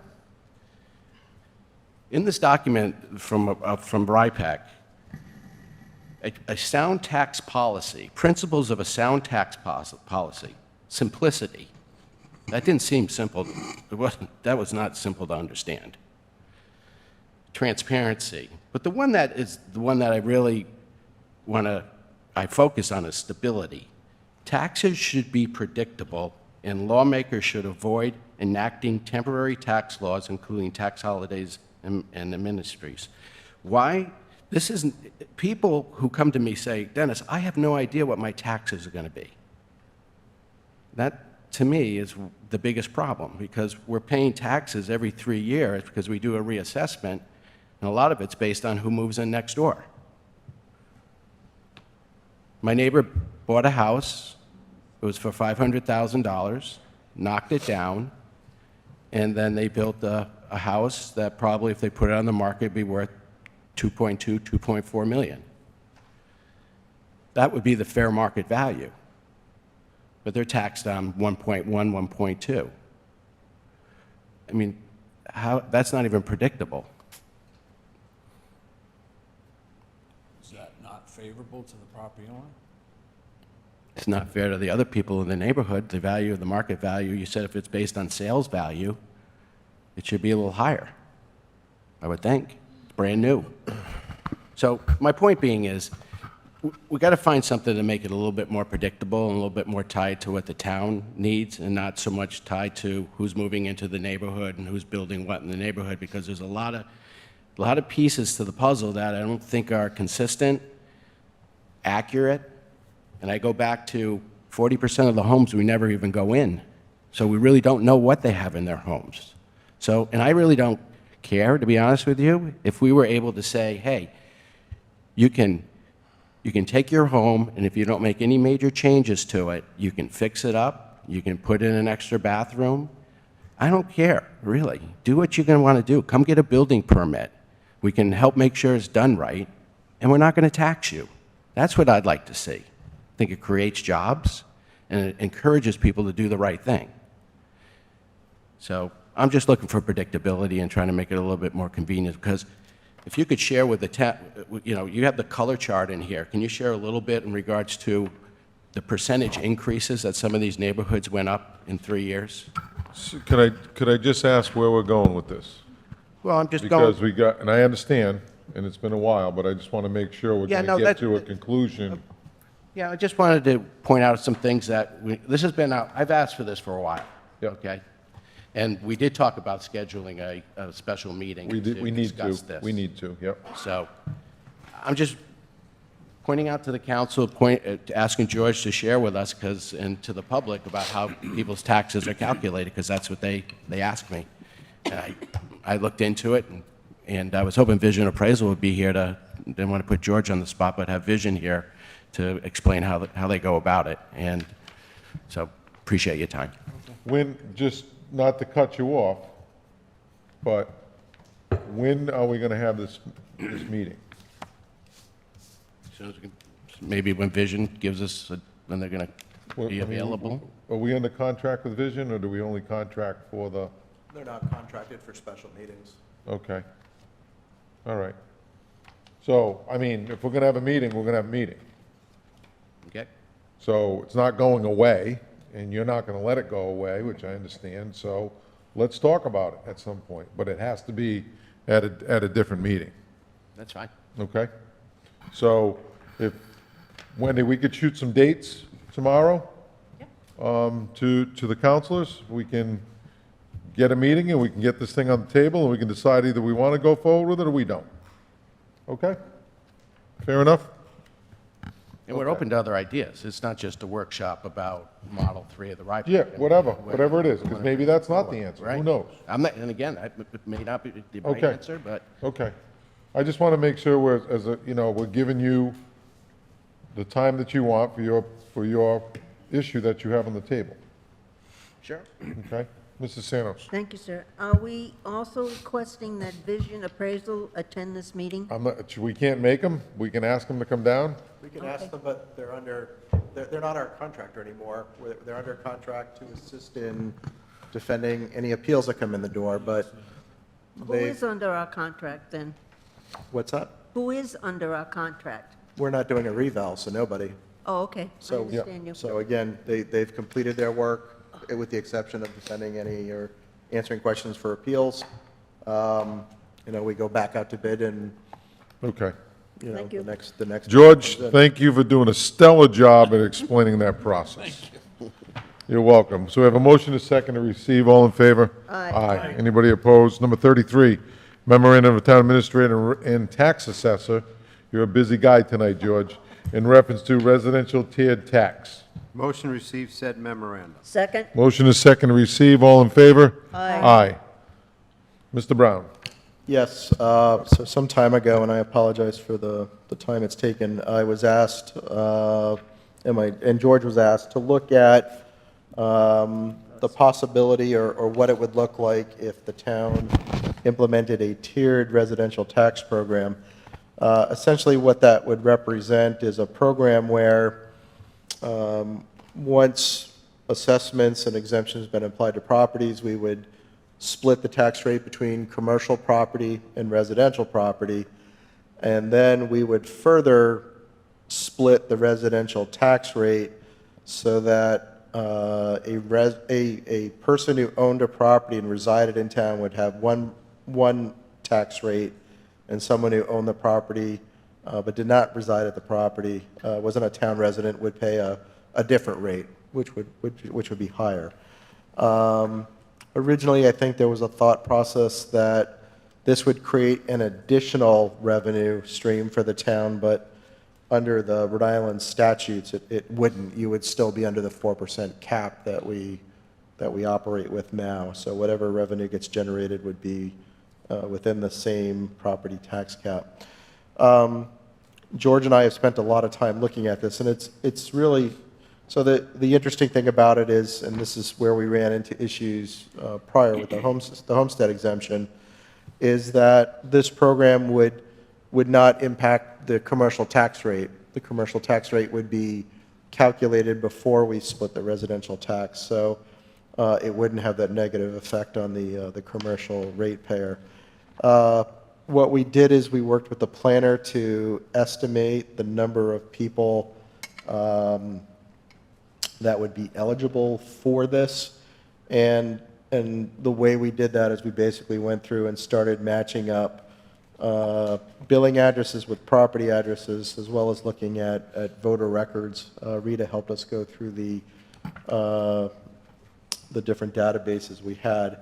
And essentially, at the end of the day, what we found is that we would have approximately 3,828 properties that would be eligible for that resident owner-occupied rate, and there would be about 1,395 residents that would not. And when you look at the value, what this really breaks down to is that if we were to split the rate and give $1 of tax relief for a resident, the non-resident would have to basically put $2 in to offset the cost. So it's a pretty simple ratio to look at, and it really comes down to whether or not the council's looking at this as a potential way of providing property tax relief to people that are, own a home in Middletown, reside in Middletown year-round, and the extent of the additional cost that other people would have to pay. And there's a lot of numbers throughout this memo, but the bottom line is it's that 2-to-1 ratio. And if it was something that council wanted us to pursue further, we could develop some fiscal impacts that are more detailed than what we've provided you with this summary that's there tonight. Just in general, I did provide you Rhode Island General Law 4452, which basically covers that 4% cap on the amount of taxes that you can levy each year. And we also included 44511.8, which talks about the tiered tax system. And you have the authority to implement this. This has already been contemplated in the state's tax laws. The only thing we would need to do is ask for enabling legislation to implement it, if you wanted to implement it in a non-reval year, to do it in that off year. So that would be the only legislation that we would need, is implementing it in the non-reval year, or wait 2 years to implement it. And I think, really, George is here for more of a discussion on this. Or did George leave? No. I don't know how you want to approach this further. Okay, so Terry, this was what you brought to the table. Do you have anything before George gets up that you'd like to add? I just think conceptually, to give you a little background, this really came up, thank you for the recognition for, tying the tiered tax to my name, but really, I attended with many people here, probably the 2019 Housing Forum that the Aquidneck Island Planning Commission put on, and a resident actually came up to me and told me about tiered taxes. I had never heard about them at all. and presented it that spring, and it didn't go anywhere, and so brought it back up as requests for tax ideas were being requested from council. And one of the elements of the forum was that we, Middletown especially, our neighborhoods are going dark with people that don't live here year-round. And as a result of that, we also don't have a thriving year-round economy. There's a safety issue to that. Mr. Brown has identified, that we are becoming a predominantly second home, a growing market. And these are not necessarily, I mean, it depends, it's up to the council. If these are the trends you want to propagate, then that's a different decision. But if you want to maybe try something to curb some of these trends and incentivize people to live here year-round and have a year-round economy, and to give a break to those who live here year-round, that's very simple to understand. There's no magic math here. Then this might be something to move forward with and get additional information. Okay, great. I'm all for it. I think that I brought something similar up probably about 8 years ago or more. My cousin had said to me, hey, I live in Vermont. I bought a place in Vermont. My neighbor came over and thanked me for paying more taxes to support the school. Their dollars went towards school. I don't know all the rules of Vermont or what their cap is. It's a little bit different here in Rhode Island, I guess. But I'm all in favor for anytime we give a resident a tax break and, more information on who would be eligible. Do you have to vote here? I mean, what's the criteria? So I think we should move forward. Just my opinion. Do we need a motion for that, or just need direction? I think. As long as my constituents, my colleagues all feel the same way, it certainly can't hurt to get more information. Okay, we have a lot of, I wanted to start here just on the top level, so I'll bring some more information forward at the next Is meeting. there a time frame involved? How long? Because I know budget's coming up for you soon, so it's going to get busy in the next few months. Right now, I think is probably a good time, but that's just me talking. No, we have a lot of the That's all information built out, the models built out. We have a lot of this ready, so it'll be on the next docket. Excellent. Okay, very good. Thank you. Okay. So I have Mr. a President, I'm yes, going to be ma'am. recusing for number 34, and then I'll be back. Okay, thank you so much. Number 34, memorandum of town administrator in reference to results of the town council subcommittee on short-term rentals. I'm also recusing this. Okay. Can we go home too? Anybody It's else? a mass exodus. Okay, Let's prove it. let's go. Let's go. So, Mr. Brown, No, he's got to Motion to receive said memorandum. second. motion is second to receive. All in favor? Aye. Mr. Brown? Do you want me to talk, or you want Well, to? Barbara, do you want to do it, or Well, you did from what I understand, you did a stellar job with chairing this committee and keeping it on point. Yeah, me too. I heard great news. well, Fantastic job. yes, the meetings were excellent, the people were excellent, the committee members were excellent, and the participants who came to observe and then contribute were excellent. So it was. Yeah, and I would just like to add, Mr. Welch, Council Welch and Council Logan also. Yes, absolutely, absolutely, and it was focused, and it was, and obviously we got through in what, 4 meetings or something. So, and the recommendations went to the town administrator in terms of the revision of the ordinance, which was reviewed, and I'm assuming that he's going to ask for a recommendation to send it to the planning board. Am I correct? Is that where it goes? I was going to ask the solicitor's office to put it into a form that the council could receive formally. Okay. So okay. it doesn't have to go to the planning board, at least the ordinance doesn't, so. Whatever.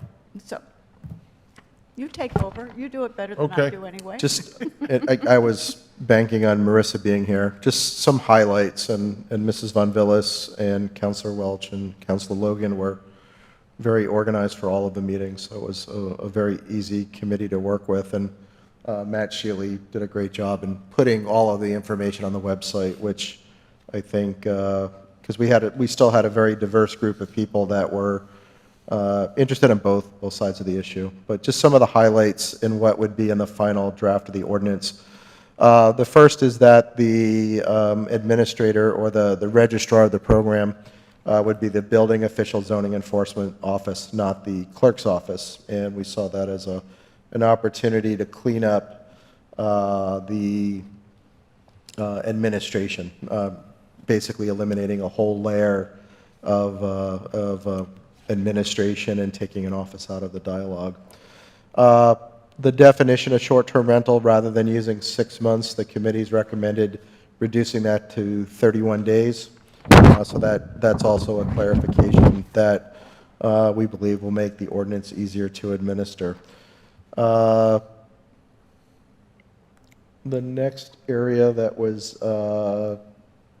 changed was the registration period, basically aligning it with a calendar year as opposed to April.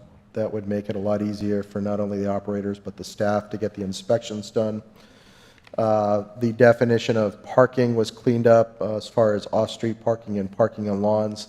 Marissa made some changes to make that clearer and easier to enforce for the staff.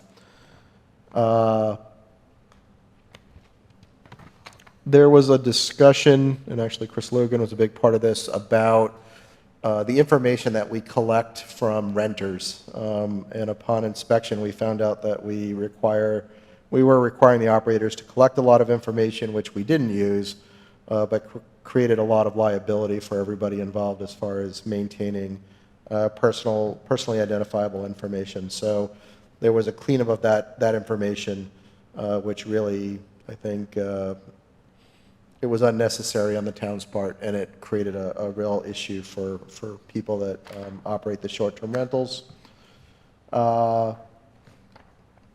There was clarification on who's responsible when a violation occurs.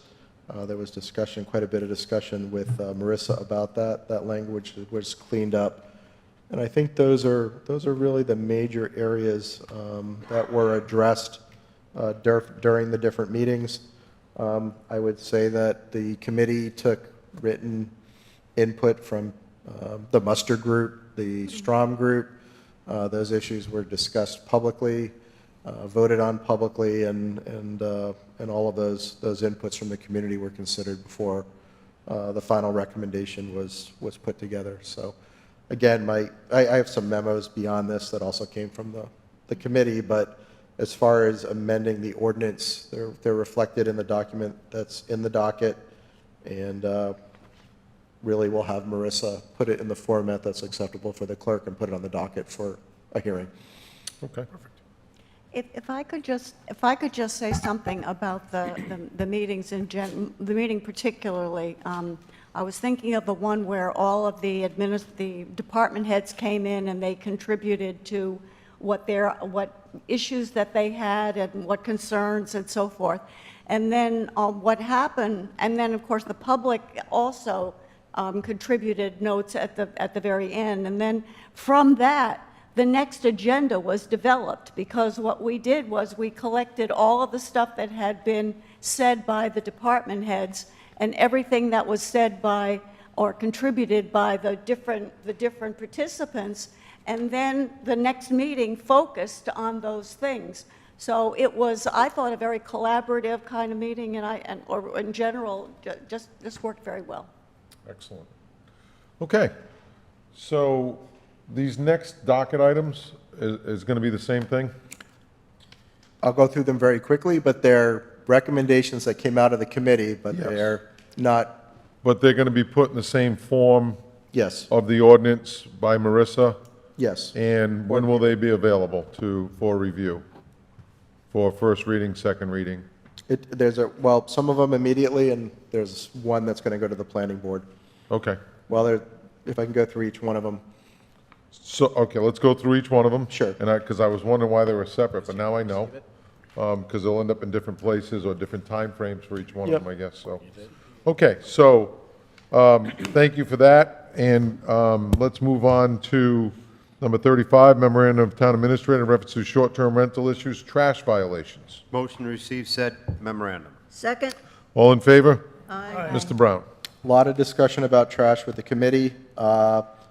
We believe we can handle it with the ordinances that we have. The only thing that we need to amend is, in Chapter 50, is to, right now, the police department is the only department that enforces the trash. We basically want to add that the administrator can designate other town employees to enforce the ordinance. That's a provision that are in other ordinance, but we want the recycling coordinator to be able to enforce the trash ordinance. Mr. President, can I add something? to Yes, that? absolutely. Just to add to that, because both of these, this item and the next two items are generated from the short-term rental meetings. And what happened was there was great discussion at those meetings about those three issues as they impacted the short-term rentals. And it was pretty much agreed by everyone concerned that they were town-wide issues, that they were not just short-term rental issues. And so therefore, they needed to be addressed as town-wide Okay. issues. Excellent. Yep, thank you. So this one is simple. This can be on the next docket. Okay, no problem. Number 36, memorandum of town administrator in reference to short-term rental issues, noise ordinance. Motion to receive said memorandum. Second? Motion is second to receive. All in favor? Aye. Aye. Mr. Brown? To Mrs. Von Villas's point, again, this is a town-wide issue. It's just not applicable to short-term rentals. There's a lot of concern that our ordinance, which was adopted in 1991, has not been modernized. It doesn't reflect what currently happens within the community. So the recommendation is to refer that back to the Solicitor's Office and Police Department to see if they can identify changes to the current noise ordinance to bring it into a current state.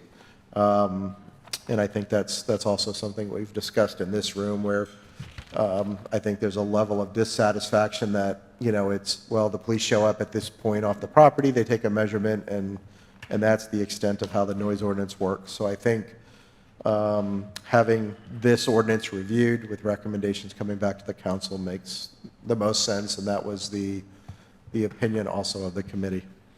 Okay, thank you. Number 37, memorandum of town administrator in reference to short-term rental issues, parking. Motion to receive said memorandum. Second? All in favor? Aye. Sean? Biggest issue overall was parking.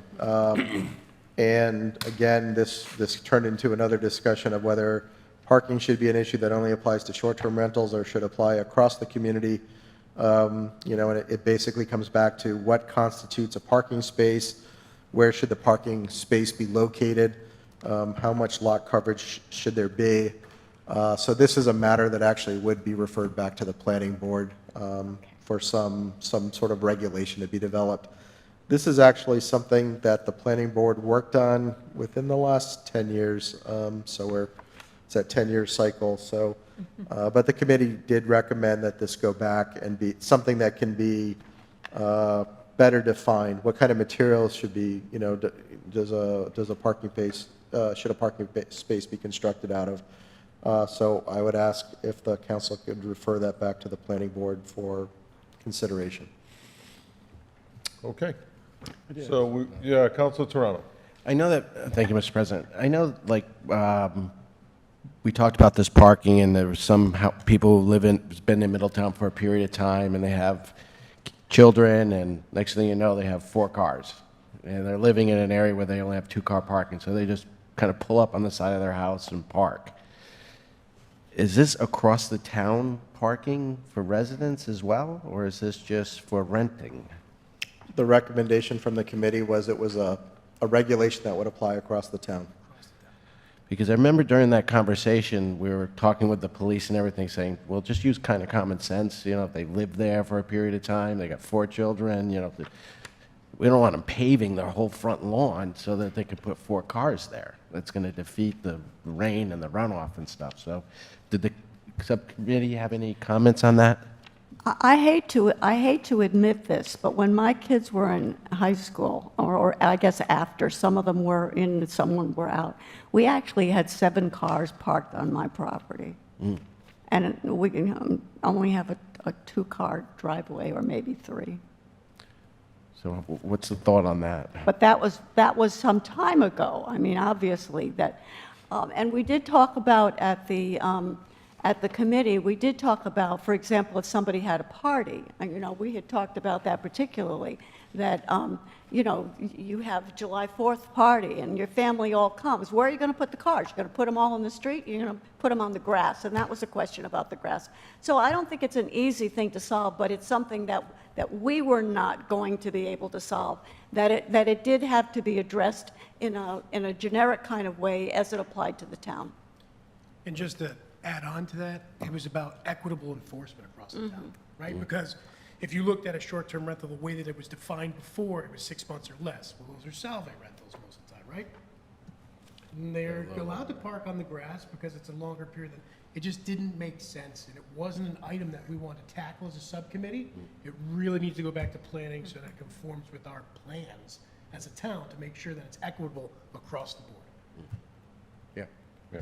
And that's something that, that should go back to the planning board and come back and give us a recommendation, and then we can take a look at it and figure out what we think we need to do with it, or tweak it, or accept it, or not accept it, or whatever the case is, but that's where it'll go. So do you need us to vote on that, to send it to the planning board, or no?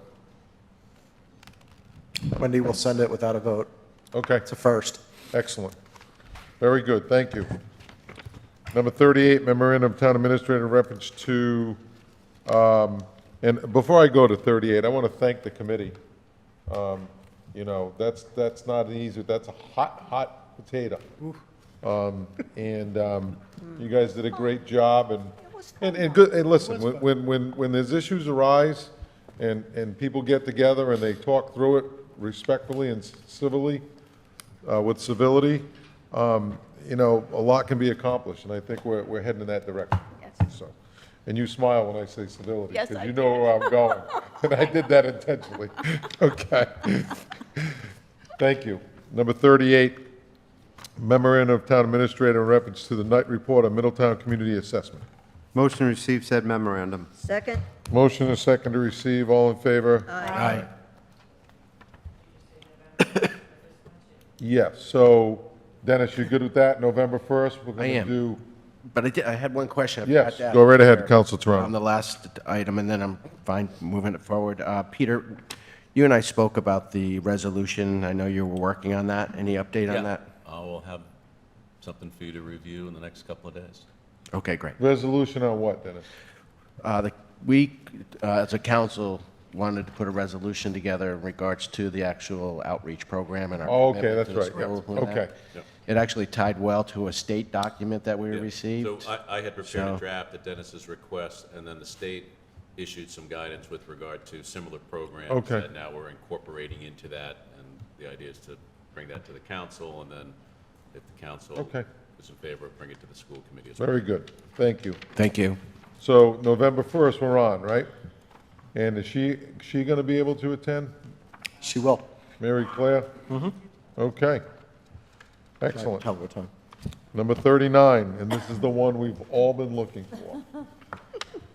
Memorandum of Finance Director through Town Administrator in reference to beach operations. Financial report, 12 months ended September 30th, 2021. Motion to receive said memorandum and beach operations financial report, 12 months, ended September 30th, 2021. Second? Motion is second to receive. Mr. Finance Director. Good evening, Mr. President, members of the council. The long-awaited beach report, right? Thank you for your patience. It's going to be snowing pretty soon. Yeah. This is for this 2021 season. On the PowerPoint, I have the slide that goes back to 2018 season to give you some historical information. 2021, your revenues were $2,251,000. The expenses, $1,484,000. which brings you to a net income of $767,000. And it's broken up between a few different functions of the beach operations. First one is beach operations. Your net income was $202,000. And you can see, going back to 18, it's in line with 19's. Last year, we had it's the pandemic year for 2020s. This year, we had a little, still playing with the pandemic with the operations, but we were pretty much in full operations.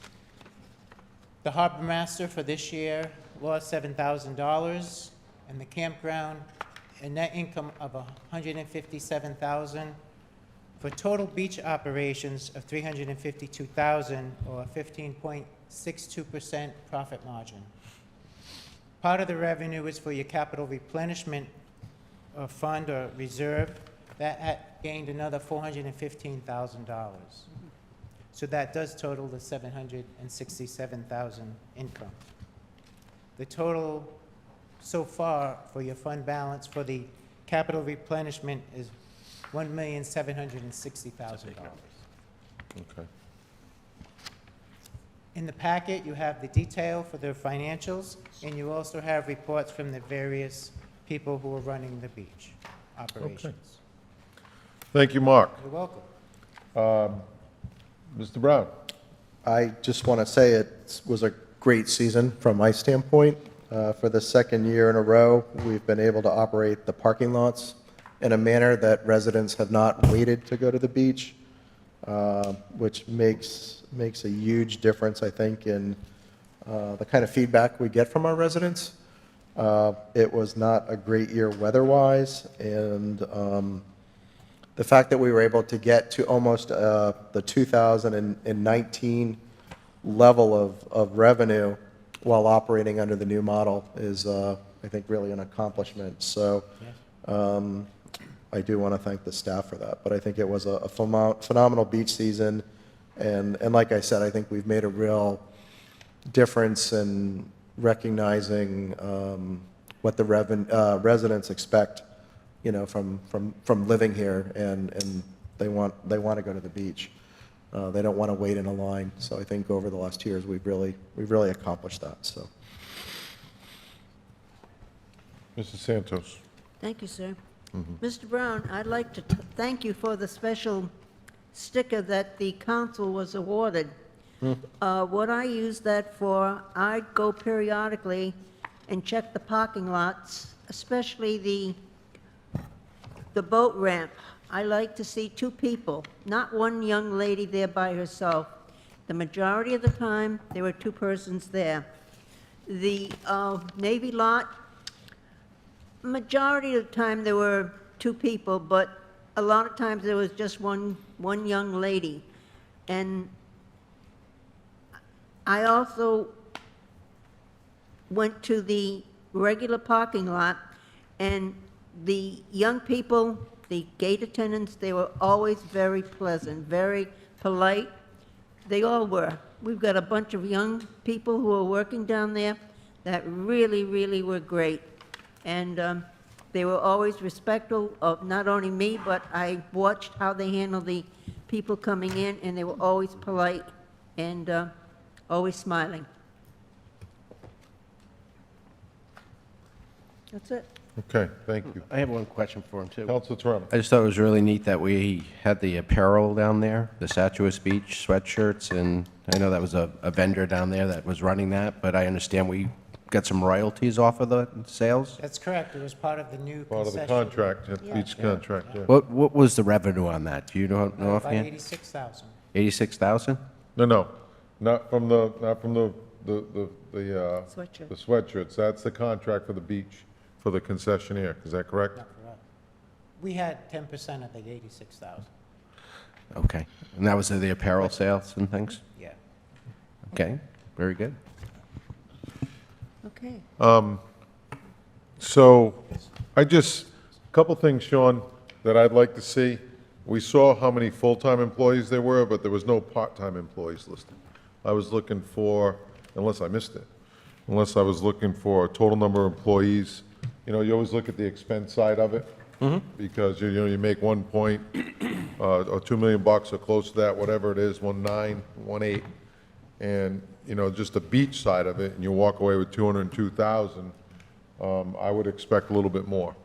That's just me. Now, I know it's a different kind of operation right now, but some of it offset, the revenue offsets, like last year, whether it was more beach passes this year, we did daily, back to daily, so, the other thing is too, just in a couple line items that really stuck out to me was the winterization costs.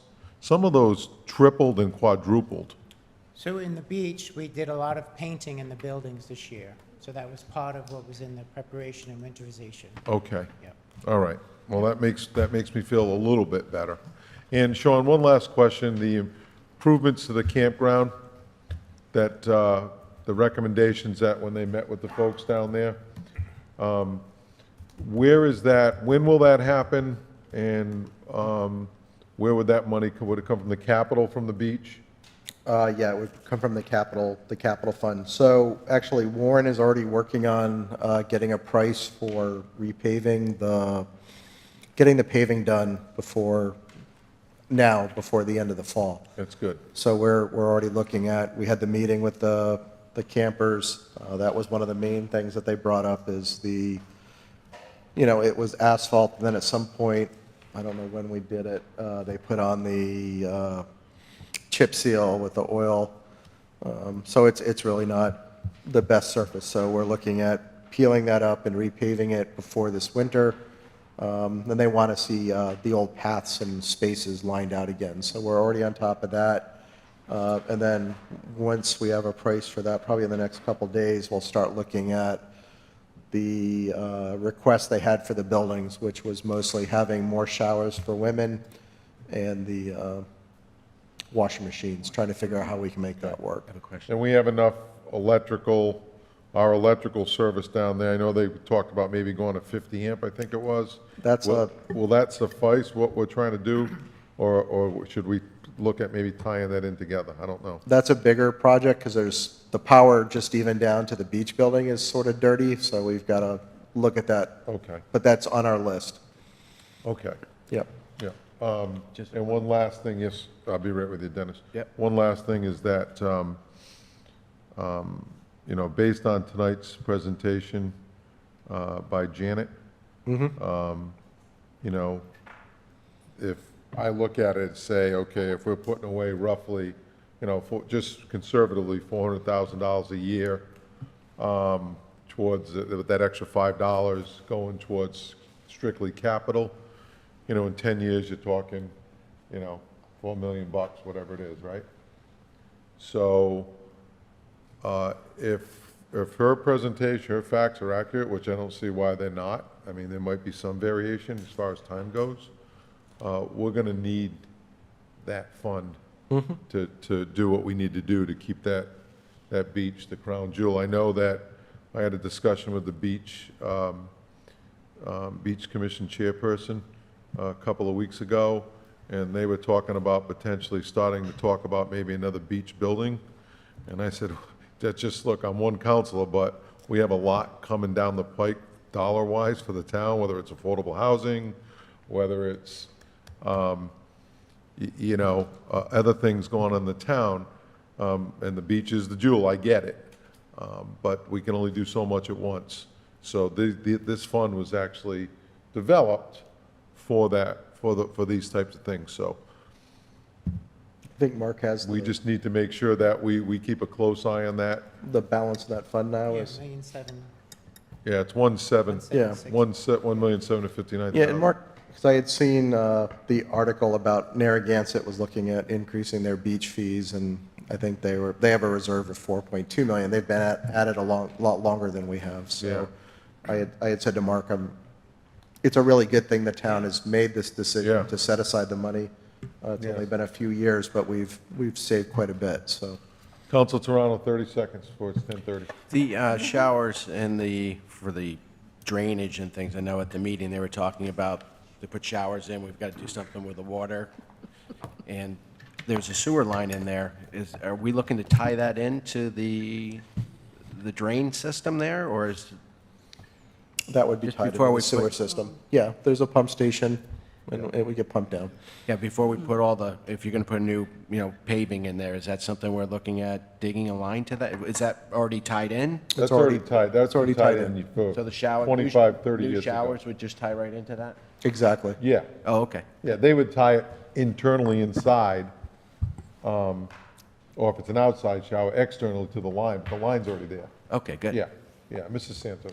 Before we adjourn, I have one quick question of everybody. Is the West Main Connington, are they coming back again for the next council meeting or thereafter? No. Should we save this so that the clerk's office doesn't have to make all the copies again? Yes, save it. You should say, Yeah, Okay, Save everything. yeah, okay. Motion to adjourn. second. Thank you. Guys, really good job tonight. It was heavy, we got through it, and Yes. we just need to, we can really, in short, we have about a year left as a group here. We can get a lot accomplished in the next 6 months, a lot of big stuff. So let's continue, let's continue to keep it forward. We have a motion, a second to adjourn. All in favor? aye. All right, thank you, everyone. Good night. Before they hatch, my dear. Bye. You never know what's in store. No, you don't, but.